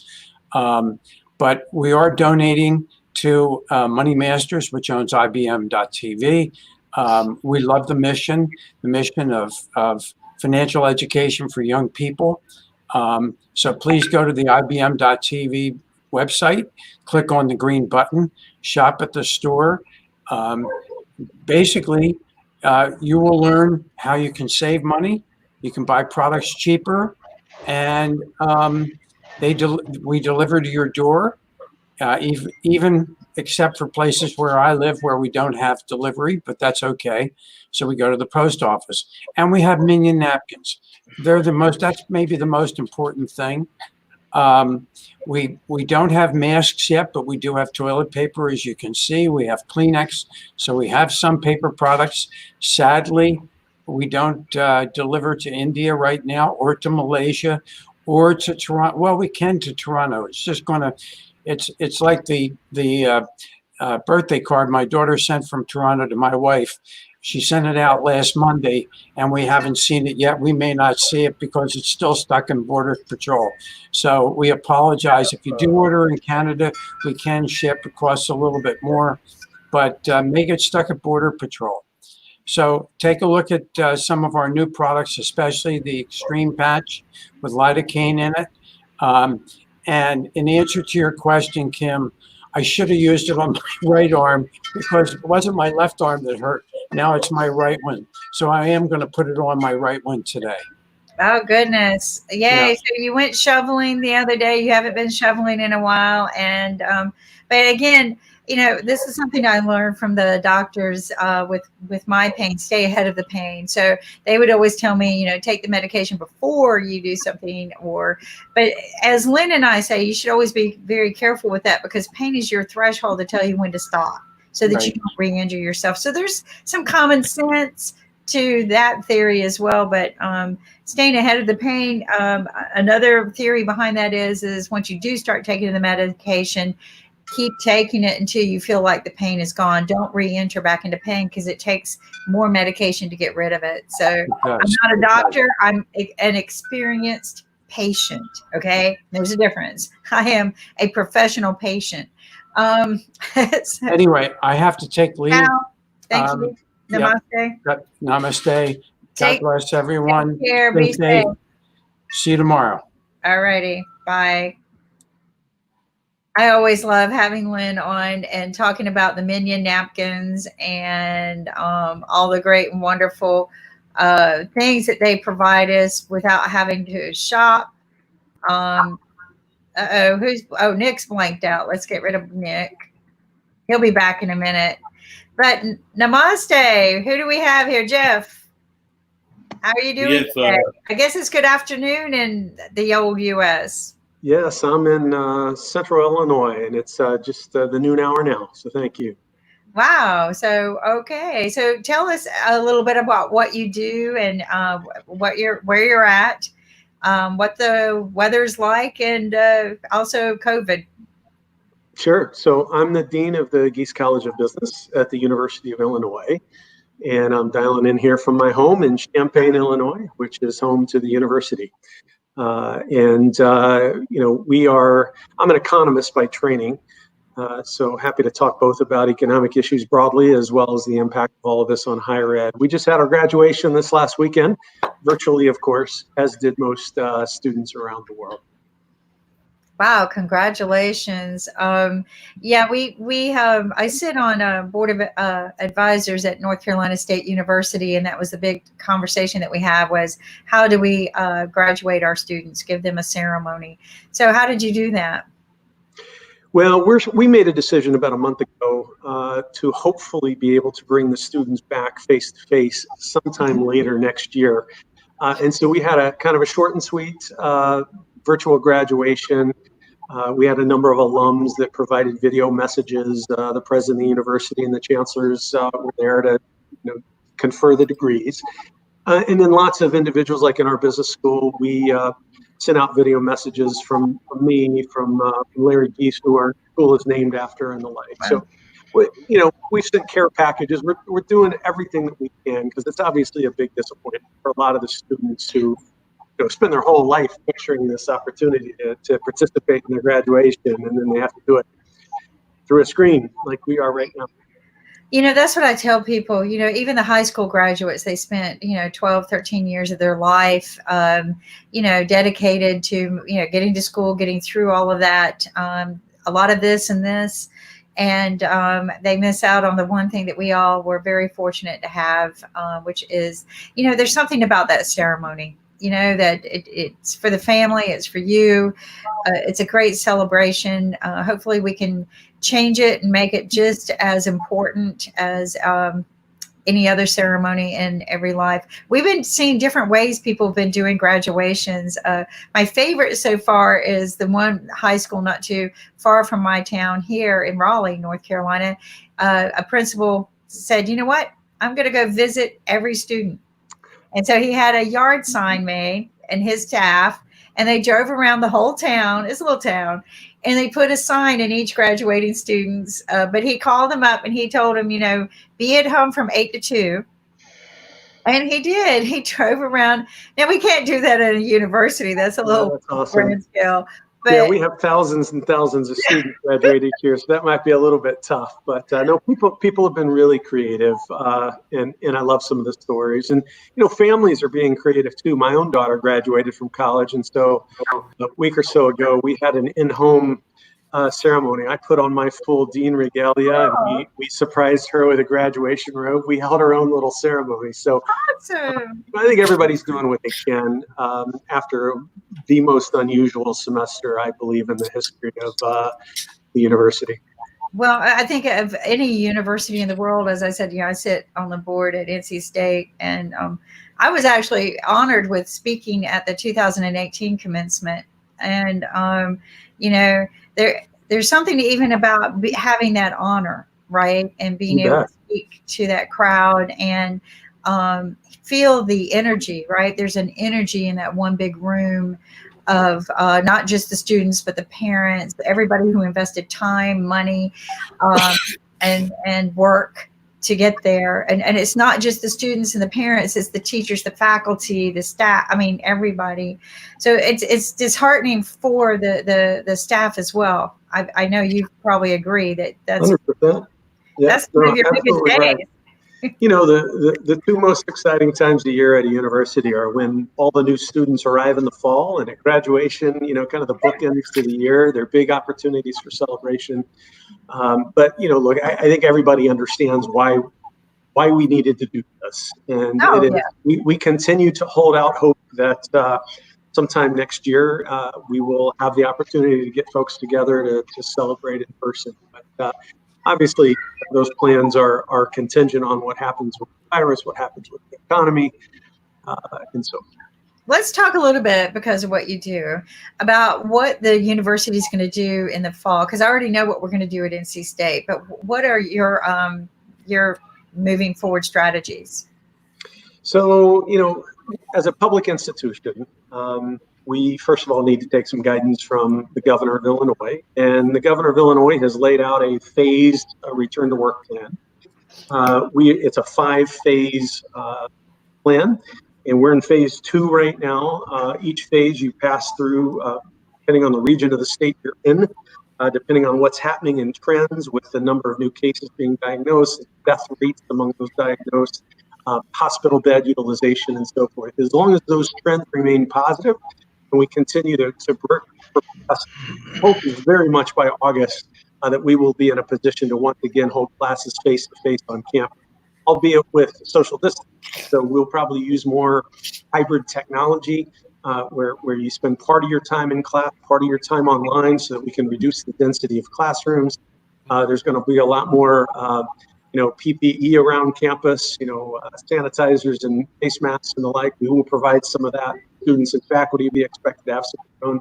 So we're contingency planning on every dimension, just like every company in the world is right now, on how to bring people back and do it safely, and to be prepared that in the event that we have another uptick, suppose this virus has another huge explosion, which we hope doesn't happen, but we could.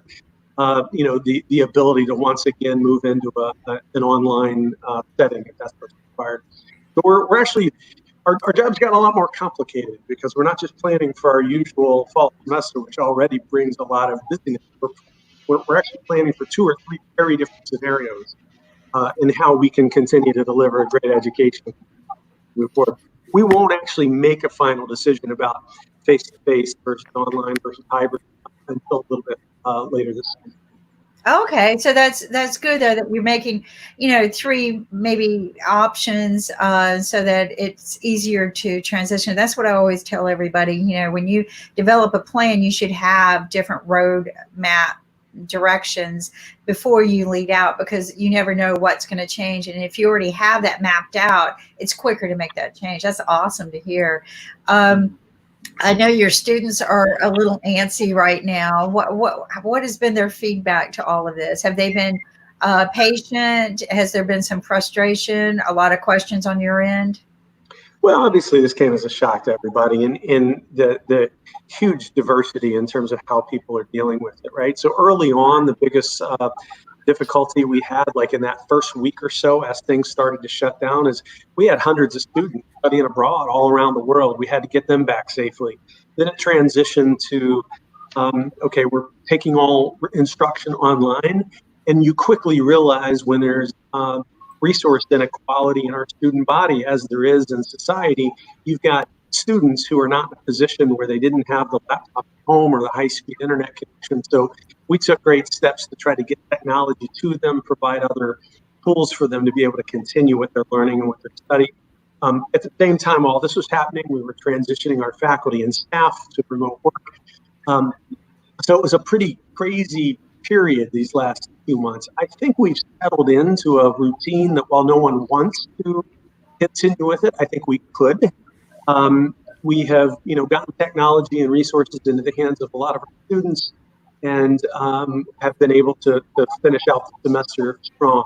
We've moved all of our summer offerings into online, and again, for the fall, we're preparing for whatever delivery mode we need. We were in a really fortunate situation. About 5 years ago at the Geese College of Business, we had launched a fully online MBA program. So we have like a 58-person e-learning team. We were already very well situated with the expertise and the knowledge. We were able to get our people trained very quickly. So we actually entered into this in a much better position than a lot of folks. Because what people don't realize is if you design a course for the online setting, you've done incredibly well. If what a lot of people had to do, you just take a course that was designed for a face-to-face setting and you throw it online, it doesn't always work very well. To me, it's kind of like, you're preparing for a play in a live stage theater, and suddenly you have to make a movie out of it with no live audience. You would do things differently. Yeah. And with some warning now, we're pretty confident that as we go into the fall, we're going to be able to deliver a high quality experience. But it's creating enormous uncertainty for students, especially the kids that just graduated from high school, right? So not only did they just have their proms and their graduation disrupted, now they're sitting there going, oh my God, do I want my first semester at college to be at risk of not being able to be there? Should I stay close to home and take some classes? Should I go ahead and enroll? I take a gap year? So there's enormous uncertainty out there, no doubt. It's putting a lot of stress on our students. Well, that's interesting to hear too, because this is totally different, new for the students that we're looking forward to going away from home and going to college and the universities, right? That's always the first big step of flying the coop. And, even as a parent, I was always eager. Oh yeah, go, go, go. You're going to have so much fun. But not just fun, but the learning experience in itself. There's going to be something missed out there. Yeah, but Dean Brown, you also said that you had students all over the world, or faculty all over the world. Well, Ankit is in New Delhi, Reina is in Malaysia, and Alexander Starr is in Canada, and we beam all over the world. So, what countries does the University of Illinois, or what countries are you guys involved in? Well, we have students from, just in my college alone, in our online program, we have students from 100 different countries. That was the online MBA program that existed for 5 years now. So we're truly a global campus. The issue that we're very aware of is that we have a lot of students come to the United States for one-year graduate programs in business and engineering and so forth. And a big attraction to coming physically to the United States is because on their student visa, they get from 1 to 3 years of optional professional training. It allows them to stay in the United States and work on their student visa for a few years. They're not eligible for that OPT, as it's called, if they do a fully online program and do not come to the United States. And so schools like ours and schools all across the country that have large populations of international students are concerned about the fact that a lot of those students are not going to be able to physically be here. We can do a great job of teaching them no matter where they are in the world. Mm-hmm. Part of the demand from international students for a U.S. education is to be able to get here and get that work opportunity through the visa rules, and that's at risk right now. So that's representing a significant risk to many students. Mm-hmm. When they come over, are they able to work for U.S. companies? I remember that we actually had to get HB1 visas for our employees. Are they able to work for U.S. companies when they come over to the University of Illinois? Well, so this is the crux of the issue. So if they come here as a student, any degree, they get 1 year at which they can work in the U.S. before they have to go through the visa process. If it's a STEM designated degree, which a lot of our business degrees and analytics and accounting, as well as a lot of engineering and other scientific degrees, if they're STEM designated, they get 3 optional training before their employer need to go through the difficult and expensive process of getting permission to work here. Yeah. And because that optional professional training, as they call it, that ability to stay here and work is only valid if you studied in the United States, not if it's done online. That's where an enormous amount of the uncertainty is for our international students. Are you getting international students at the undergraduate level, or is it just the graduate level, or do you get them at both? All of the above. And clearly our biggest source of students is China. We, I think on our campus, we have about 57 or 5,800 students from China out of a student body of about 50,000. So just China alone is about a little over 10, maybe 11% of our student body. But we have students from India, Canada, Latin America, Europe, really all over the world. But we do have a very heavy concentration. Wow. So University of Illinois is really a global university then today. Absolutely, we are. Yeah. I mean, we're the flagship public university here. We're right. They call an R1 research institution. Thousands of faculty, 50,000 students a year, and that's growing pretty rapidly because of our online footprint. And again, as I said, we're really lucky. We have this thing called the IMBA, and it was launched 5 years ago. And it was pretty disruptive for a time. Not only is it entirely online, you never have to step foot on campus, but it also, we kind of broke the pricing model, and you can get the entire MBA degree for only $22,000. That thing has gone from 112 students in our first cohort in 2016 to over 3,000 students today, and we're continuing to grow up pretty rapidly. So we were well positioned from that standpoint. That's not to say, though, that we don't have all these other residential programs that are really dependent on our students coming from all around the globe, and that's a big number. I'm curious. Okay, so it costs a lot of money to go to a university. I know I've put my children through school. This has hurt a lot of people economically. This is what you do. This is what you understand, and maybe you can help us rebuild or help parents. What do we do if we don't have enough money? We've lost our income. Some of us have lost our jobs completely. Some of us have not only lost our jobs, we've lost all of our investments. Okay, our stock market went down, or whatever we were invested in, gone. Our money is gone. How do we get our children into school, especially if they've already pre-applied, been accepted, but we have no money come this fall? What do we do? Yeah, so most universities, including ours, are taking pretty aggressive steps to try to help out. So we had actually several years ago, we started a program called Illinois Commitment that waives all tuition and fees for anybody below the median income in Illinois. So if you're an in-state Illinois kid and your family's only making, I think we've raised $68,000 or below a family income, we cover tuition and fees for you. So if as a result of this crisis, if you're now unemployed, et cetera, and you now qualify for that, you get to come tuition and fee free. Now, there are still other expenses associated with being here, whether it's housing expenses, the cost of textbooks, which are becoming more expensive, but also less commonly used than they used to be.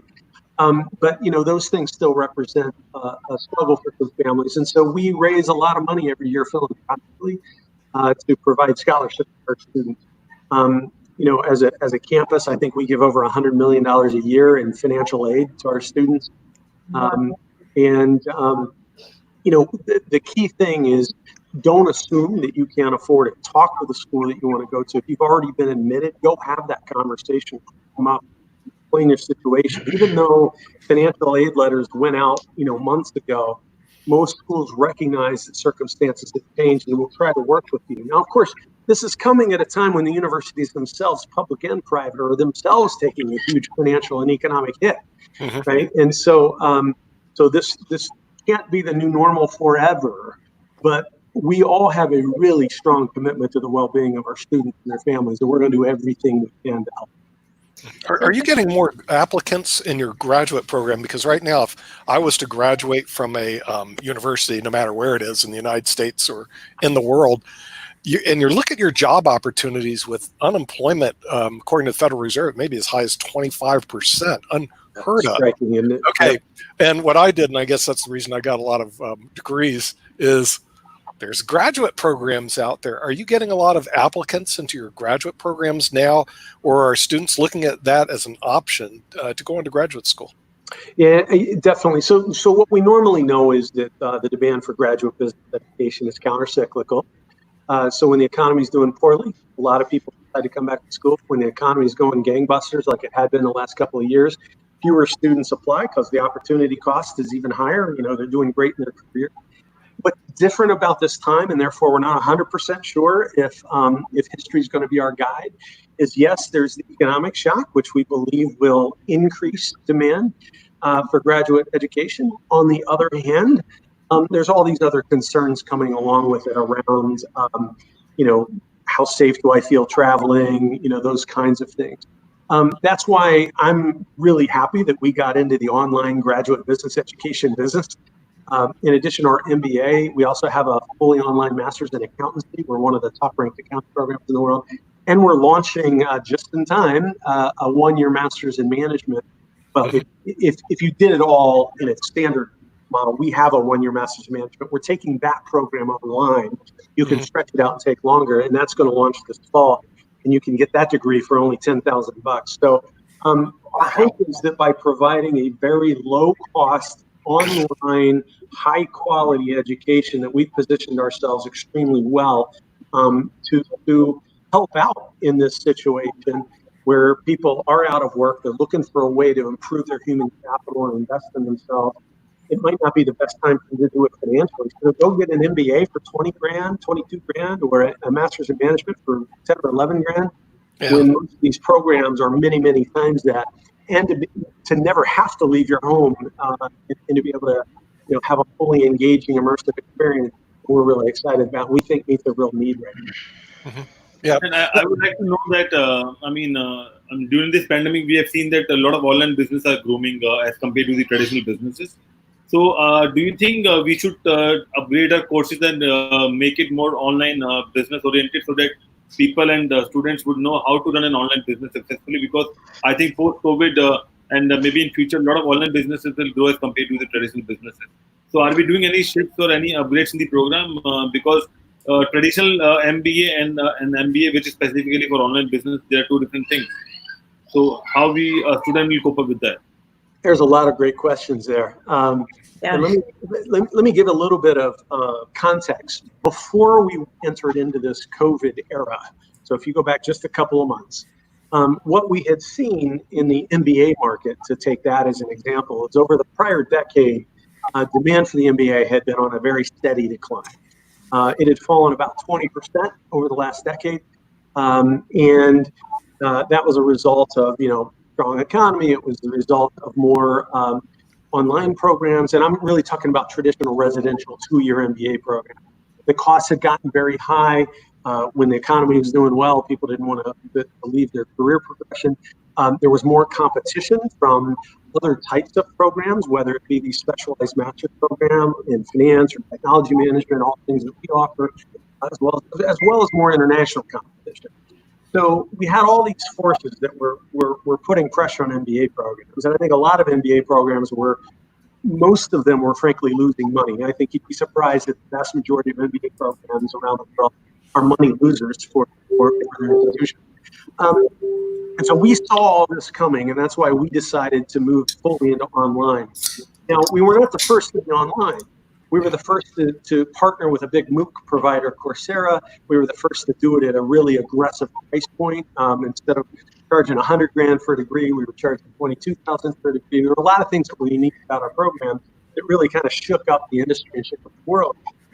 Interesting about what COVID has done is, yes, it's going to increase the demand for that kind of learning opportunity that was intentionally designed to optimize the online delivery model.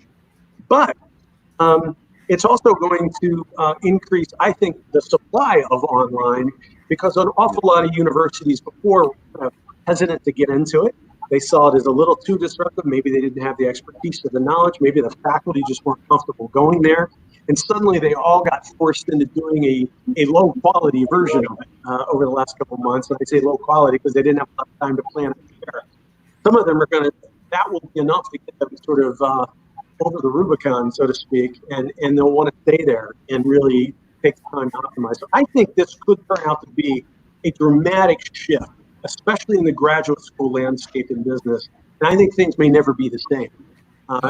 And what you realize is when you get into the online education world, it is a scale business.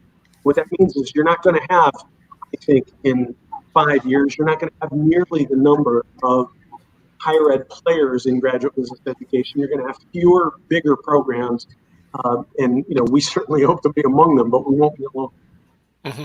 Yeah, but don't you have an advantage on online education that you're able to bring in expertise from all over the world, literally into your program, where if you do a program that's classroom, you're limited to the professor and that classroom. And I have a little bit of experience online teaching because I've been an adjunct at Northeastern University's graduate tax program for 10 years now, lead faculty for their graduate tax program and retirement plan. It was started 10 years ago as an online program. So now that it's online, it just stays online. It made my life easier because I was living in Seattle, Washington, and to go to Boston would be next to impossible. Now I live in Raleigh and I still don't have to go to Boston.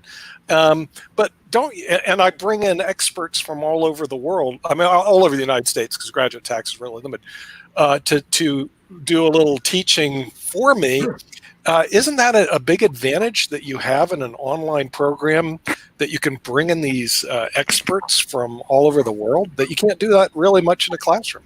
Well, it absolutely is. And first of all, your dean at Northeastern, Rajesh Ambati, is my former associate dean here at Illinois, so we can tell him hello. Look, you're right. There are, going back to my comparison of like stage theater and Hollywood. Yes. You can tell a story incredibly well in either of those two contexts. You just have to design it for the medium, right?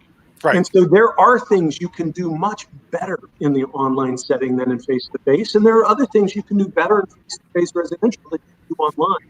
Mm-hmm. That's why I think what's really important is that we were in a good situation because we had intentionally designed this entire MBA program to be online, and so we took advantage of all the great things it has to offer, including exactly what you just discussed. We can bring in.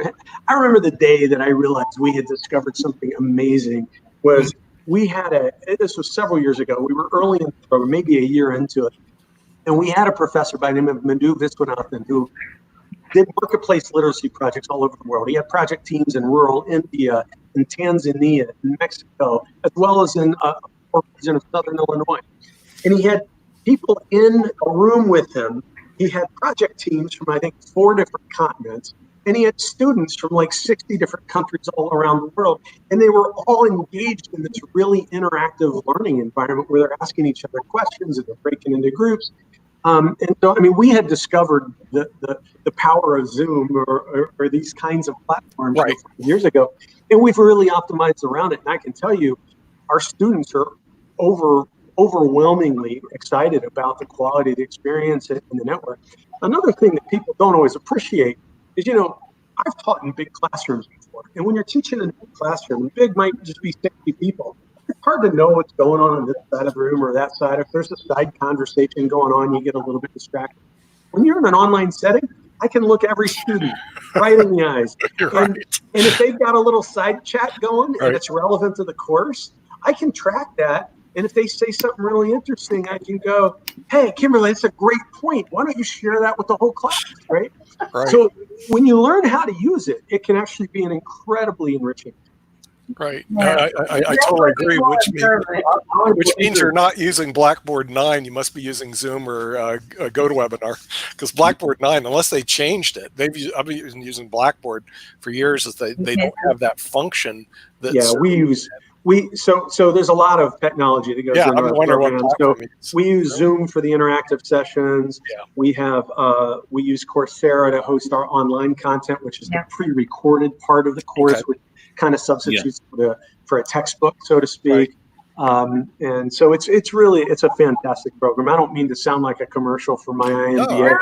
I'm totally into it, because the thing is, program. It is. You know, for an online program to have 95% retention rates and graduation rates and 95% satisfaction rates, I mean, we've done something right. And now the rest of the world gets to experience that, you know, you can feel connected with people and have good conversations all across the world. Well, right. So expanded your opportunity for a broader reach. But I want to share something with you real quick. In 1993, we did an experiment with online classes. This was long before anyone was really ever considering it. Back in 1993, we built the first broadband network, and we cut over the first online video classes. And it was very exciting because the classes were really with the high school students during the summer. And the end result was, as you recall, back in the day, in the summer school meant that you weren't the best student, right? That you were the trouble student, or low grades. You were just there to make up your grades. And we took F and D students and we converted them to A and B students. That's awesome. And the kids who were the problem children, who were more there for detention, which was usually an issue, they were coming in dressed up.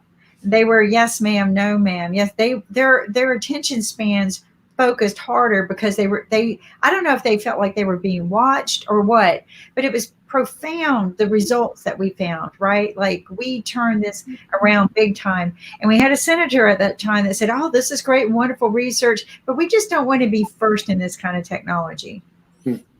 So all of our funding for the project went, down. I mean, the fiber backbone that we installed still exists today.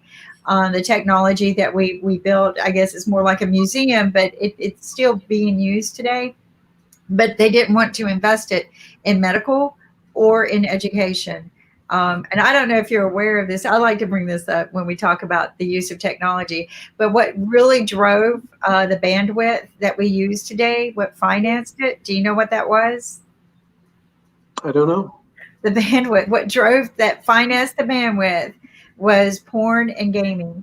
Oh, well, yes. It wasn't I have heard that. Education and medicine. Yeah. It wasn't our health and quality of life, or it was those two things built the bandwidth that we use today. So I just had to share that, because what you're sharing with us is true, that we're going to turn this around and we're going to benefit from the use of technology, because you're going to find better tools out of it.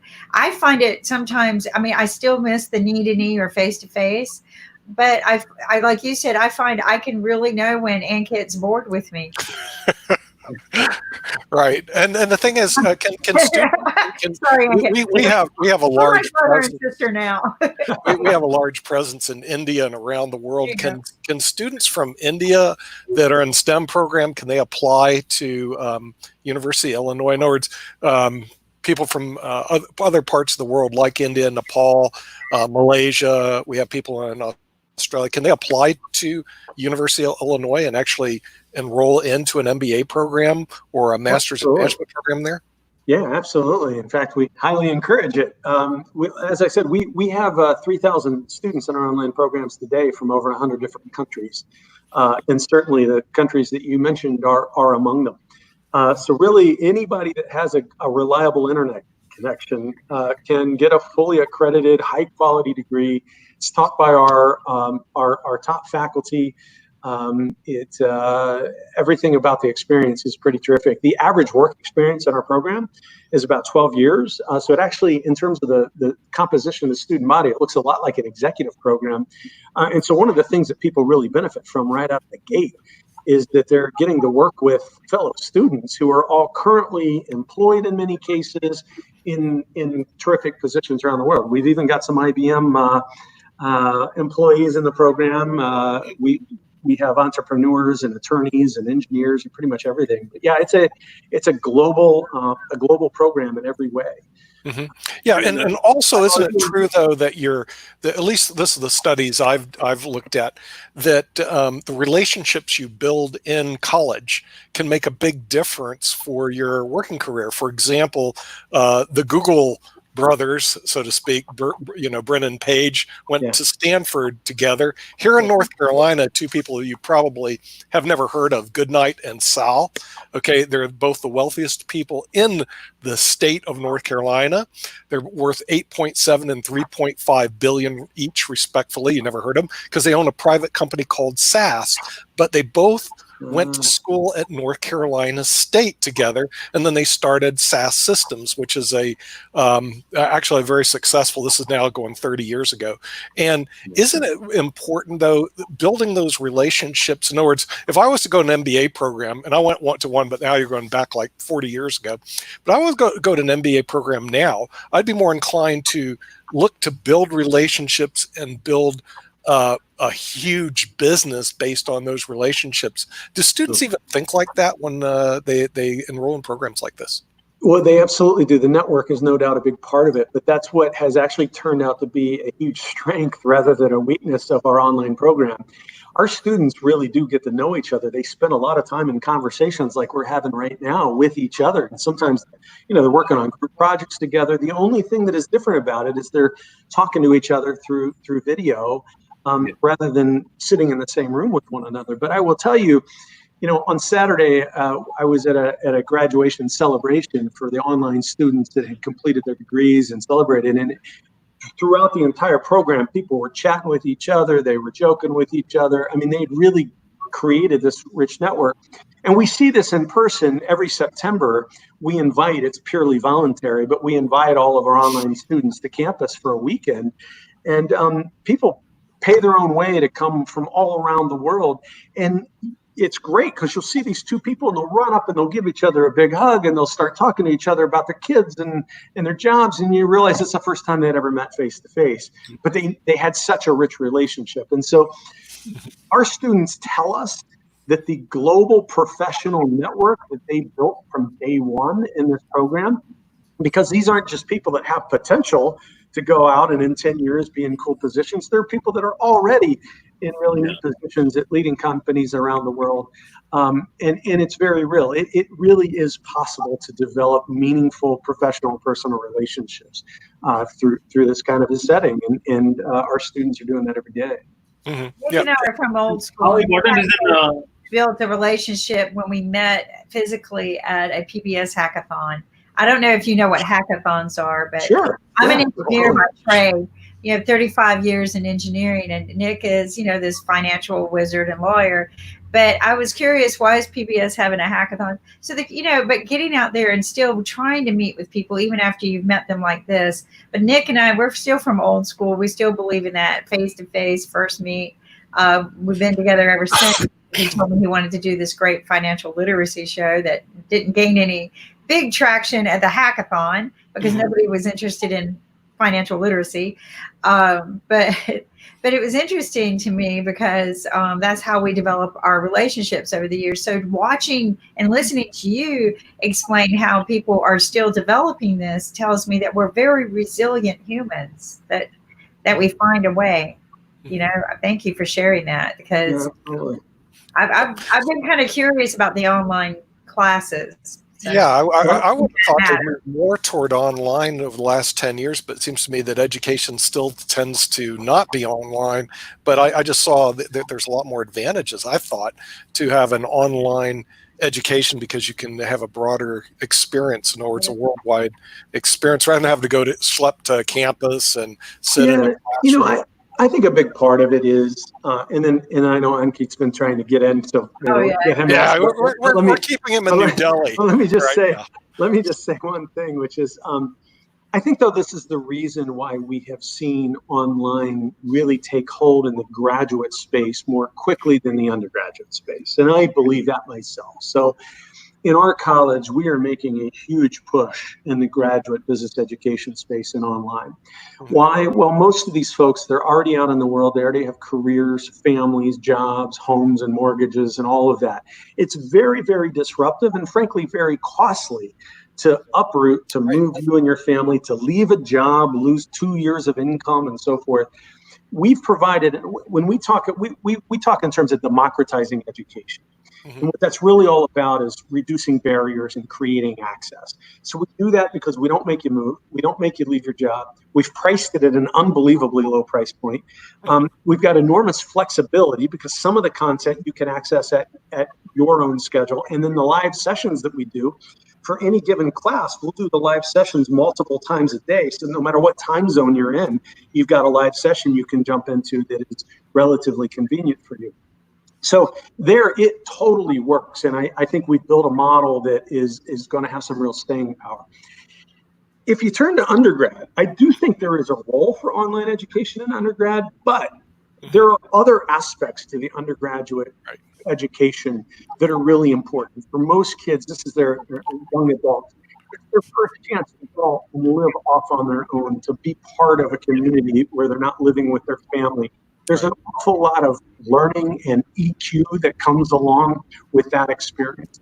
That is very hard to replace online. And so I think there's always going to be a really important role for residential undergraduate college degree programs. But having said that, let's remind it is still a minority of students in the world that ever have that experience anyway, right? I mean, a lot of people aren't able to go to college, or if they do, they're commuting locally to a school or a community college. But I think for those that have the interest and the ability and in some cases the resources to do it, there's always going to be an important part of education that happens outside of the classroom. The obvious question, which I don't pretend to know the answer to, is what does all of that imply for the number of universities and colleges across the U.S. and across the world? Is there going to be a consolidation? Are we going to have fewer of them? It wouldn't surprise me at all to see that as we grow and scale, and maybe you end up like we've seen in so many other industries with a much smaller number of players that serve a much larger set of students. And so some of the more niche schools or regional schools are going to have a harder and harder time. You know, there was a time when if you were from, a southeast corner of a state and not near a big city, you could sustain a regional campus just based on the geographic catchment area. But now that students have the ability to go online, geography is no longer enough of a reason to exist as an institution. And I think we are going to see some exit over time. Yeah, but isn't it going to mainly be from the small colleges around like even the United States have these beautiful campus. Years ago, I taught at Oglethorpe University in Atlanta. Beautiful campus, but with a population, a total student body of 900 people, it's smaller than my high school. How can Oglethorpe, especially if they have a small endowment, be able to sustain themselves financially going forward? And I've seen some of these small colleges actually fail, and they have beautiful buildings. I'd love to buy them just to live there, but how are they going to be able to sustain themselves on a going forward basis? So not all of them will. And I think that's the reality we're going to need to face up to as a country, which is, look, in most industries, right, you have technological progress and technological advances, sometimes spurred out of negative events like, pandemics that accelerate the use of certain technologies and change the way that people think about the user experience and so forth. That leads some companies to fail, who can't adapt or whose business model is no longer relevant. It leads to others succeeding in new ways or expanding. We see that in almost every industry. Higher ed has largely not been subject to those forces to anywhere near the same degree for most of history. Having said that, I do think this is I often say we tend to exaggerate the uniqueness of our own time in history, but this is a pretty unique time because never before have we had an alternative delivery mechanism that has now been proven to do the job extraordinarily well, that can do it free from geographic constraints. And now you've got this big pandemic that comes along that suddenly recalibrates everybody's expectations about how they want to interact with the world. I really do believe there are going to be universities and colleges that do not come out of it. And while that's going to be extraordinarily difficult and painful for those who have graduated from there, who are attending there, the people that have poured their lives into building those institutions, just as it's sad when a small mom and pop shop gets driven out of business, that's part of the dynamic economy that we're in, and some of that readjustment is probably necessary if what we find is that the way to bring educational costs down and so forth is to use this technology to deliver great education at scale. You don't need thousands and thousands of independent institutions anymore. Mm-hmm. Yeah, and your pricing point, I still boggles my mind. What you were telling me, 10,000 and 20,000 for like a master's in management and an MBA, and the rate of return on those investments is staggering. I mean, that I don't know if any of these, the way I look at it, if you're an undergrad, you suffered for 4 years in an undergrad. Why wouldn't you do that one extra year to distinguish yourself? And frankly, this is my opinion. It's worth it. Graduate I'll tell you right now, it's worth it. Those graduate programs are great. Just get that one more year and get that master's degree. I'm not plugging the MBA, but it's a great degree. I'm just letting you know. You know, I struggle every day because I get the job done. I do the work. I work very, very hard. But my motto is what? Without the PhD, you have no credibility. Oh, well, that's if you want to teach, you have to have the PhD. Pushes everything aside that I have done. Yeah. But at the end of the day, they always come back to me to get the job done, but the PhD gets paid better. You get respected. Yeah. When you got the letters PhD with your name, it's immediately everybody says that person has more credibility. Right. Always. And I tell everyone, and even in encouraging them, and I spoke at the PhD graduation this year, that's the best intellectual property you have, because nobody can take this away from you. Right. And that paper is going to open up every door of opportunity for you. Use it to do that. Use that as your key to get into everywhere. But the words PhD, the words masters, says it all. And I don't know that it makes somebody more creditable. I think I'm just as smart as any of them, because I've worked very hard to get to where I am. I use the excuse I probably didn't have the money or the time because I worked all the time. But the PhD, it shows that you have the endurance to do it. The PhD, it takes forever to get that. A master's, 1 year, 2 years, you get it. I'm not going to argue it. 1 year, totally right. Years, and you get it. Why wouldn't you get it? Just doesn't make any sense. 1 or 2 years, you're done. PhD, there's no degree at the end of that rainbow. It's so far away. I mean, 5 years dissertation. Come on, you're a slave to a degree. But a master's degree, I don't see why somebody wouldn't do it. And to your point, I think we are going to see, especially when the job market is as difficult as it is now and is going to remain for a while. Right. What better way to use that time than to go back and earn another degree? Because then coming out the other side, you will distinguish yourself and have something to show for that period of time. Right. I feel really bad for the millions of students that have graduated from high school and college right now, entering into a job market with 30 million newly unemployed people, right? And it's not a time for them to be out looking for work, and have an option that's actually affordable and it's going to have a high rate of return, and help show that they made good use of the time, and give them this. Most importantly, give them the skills that they need that are going to come in handy later. I think is an absolutely a smart thing to do. Yeah, and it's going to be different a year from now. So, I mean, the thing is, applicants should be off the roof now, because the thing is, going into a job market with 25% employment doesn't make any sense. But getting an MBA, which is an extremely valuable degree, because also it's interdisciplinary. In other words, you can use it for almost anything. Mm-hmm. I don't know why somebody wouldn't do that, no matter what discipline they come from. Is to go again, and the price points you told me, I'm almost going to the internet. I said, it's almost like I can't believe you. Nick might sign up. How many I'll get a degree from it. You can see it for yourself. I'll sign up. I'll take the course. I mean, that's great. And a He teaches master's in law management? right now, and Oh, it's kind man. of funny to watch the students whine and complain about And from the little a bit of big work he name gets. university, He a gets Big a little Ten bit of work and they university. cry like babies. Right. But Yeah. but no, I'm listening to this, and I had all intentions of going back to law school, and I found other reasons not to. But I will tell people that piece of paper opens up more doors. Oh, no question. You cannot discredit that credibility that comes with the words PhD.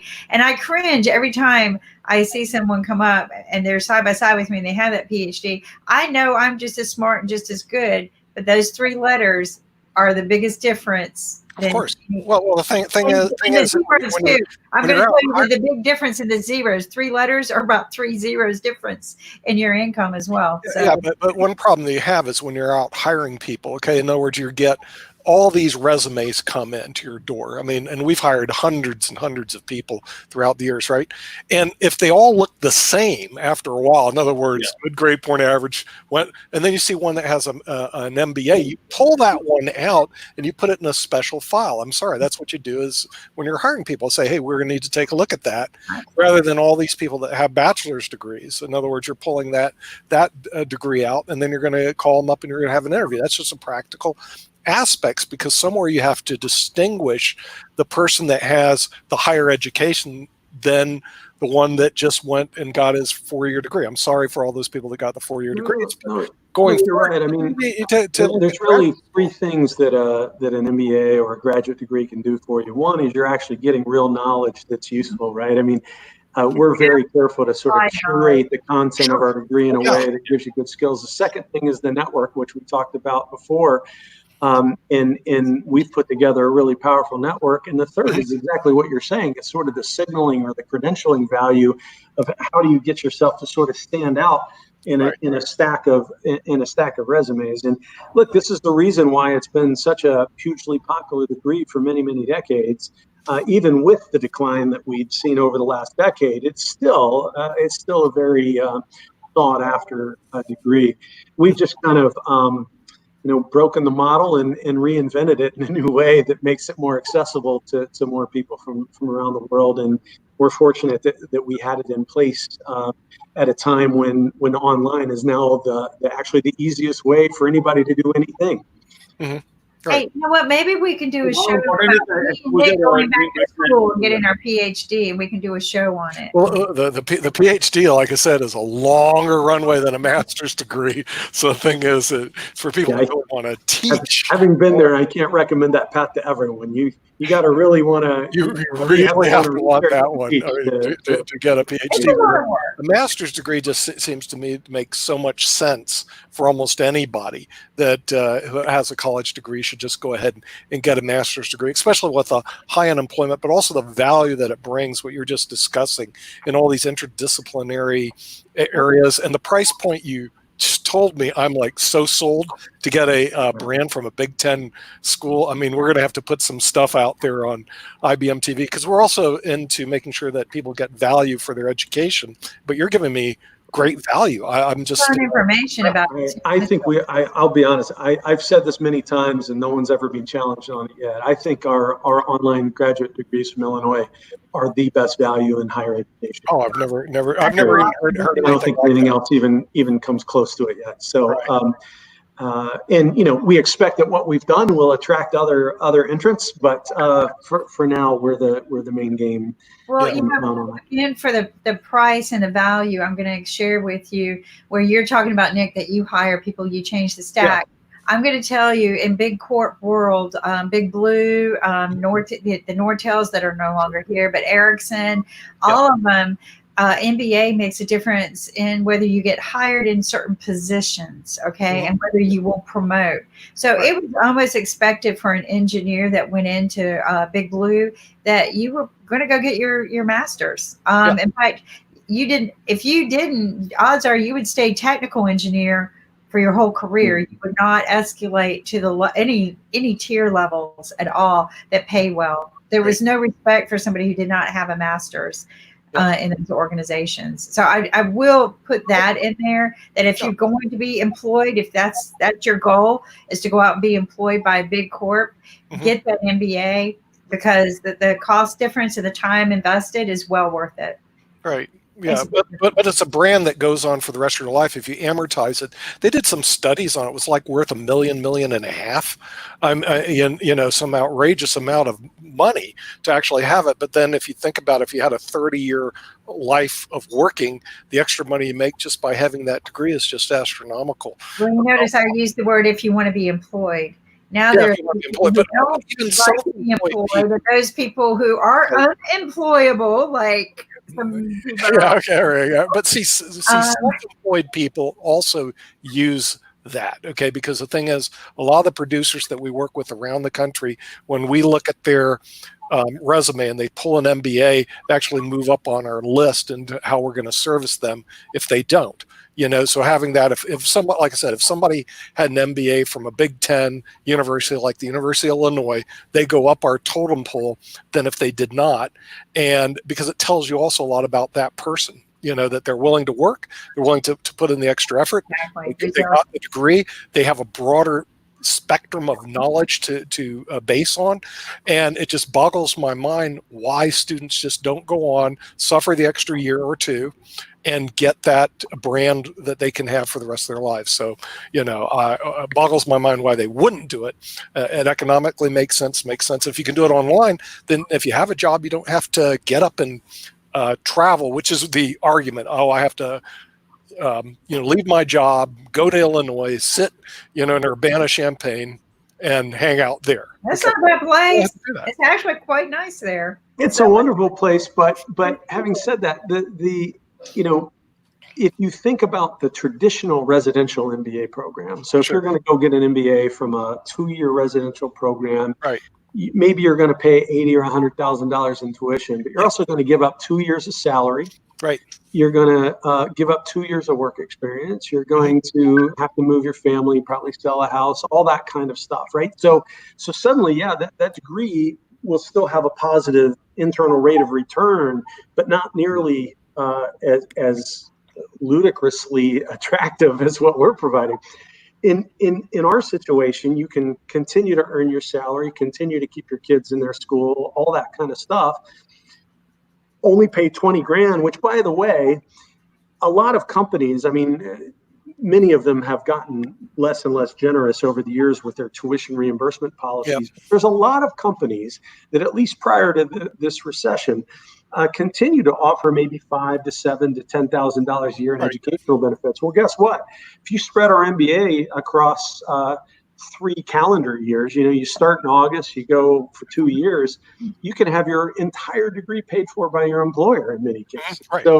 It completely, and in that case, your rate of return is going to be infinite, right? Because you put almost no money in it. Yeah. And so that's why I'll stand by the fact that we intentionally designed this thing from the start to completely change the landscape of higher ed. We didn't price this in a way that was profit maximizing for us because we're a public land grant university that cares about access. We did this because it was consistent with our mission. We saw a need, we wanted to do it, and it's going extraordinarily well for us. And I think it's going to, I think the implications of this are far beyond us. I think it's going to change the nature of higher ed. I think it's going to contribute to this consolidation of schools and so forth that we've talked about. But above all, it is a great source of value creation for an individual. And I agree with you. I think, if you're 22 years old and with no work experience, you're going to have a tough time getting into an MBA program. But that's what we've got, the MSM, the 1-year Master's in Management program. Right. If you've been out a while, and either you've been displaced or you just want to provide some insurance to yourself about not getting displaced, or you want to be even better at your job to have that security, then the online IMBA is perfect. Mm-hmm. Yeah, I think that's something I might even engage in looking at. Nick, you can work Mondays for me, and I'll go to class on Mondays. Oh, yeah. I look forward to getting all your application. It would be an argument for me to go back to school, but I was kind of a school addict for 10 years. I went to 10 years in college because, and then ran out of degrees I could possibly get. Then I found out there were more. Wait, I actually found out once you got an LLM and once you get to law school, you can go further and get an LLM. So I went and did that. Then after I got my LLM, there was another degree that a lot of lawyers don't know about called an SJD. that you can actually get. It's a 3-year PhD in law, believe it or not. And I looked at that, I'm going, that would be 13 years. And I'm going like, no. And I went to work and I was going like, okay. But it was kind of like it was a lot like education was very addictive because you can learn so much and apply it, and also very valuable, and people don't know that. And Master in Science and Management, I would not neglect going that direction, because people say, hey, at the end of the day, this is a people game. And when you're a student, you're going, what are they talking about? Then when you get into practice, you realize they're right. There's so much about people and management that you don't know about, and you have to learn it on the fly. And it's expensive. Let me tell you, it's expensive to learn it not in the classroom. I want to study again. We've actually designed.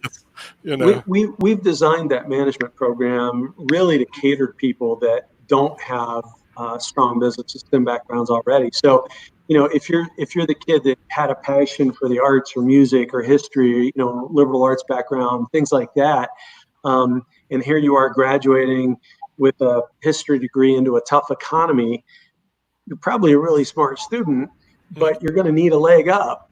Right. And you come in 1 year, you're going to learn some basic marketing and accounting, how to think strategically. You're going to understand aspects of management. You're going to learn the lingo. You're going to learn some real skills. You'll learn what a present value is and a rate of return. You're going to learn all that stuff. Whether you then decide to go and start your own, you're going to start your own business, giving music lessons if you're a musician, or you want to go and work for a company, whatever the case might be, it's going to give you that. And that's really why we've started it. And by the way, to your point from earlier, which I'm not sure I ever actually answered, we are seeing an increase in applications in both the online and the resident program. Yeah, right. We are seeing applications up. Yep. The big unknown right now, we're seeing applications up across the board. And we're also seeing, even at the undergraduate level, deposits are up.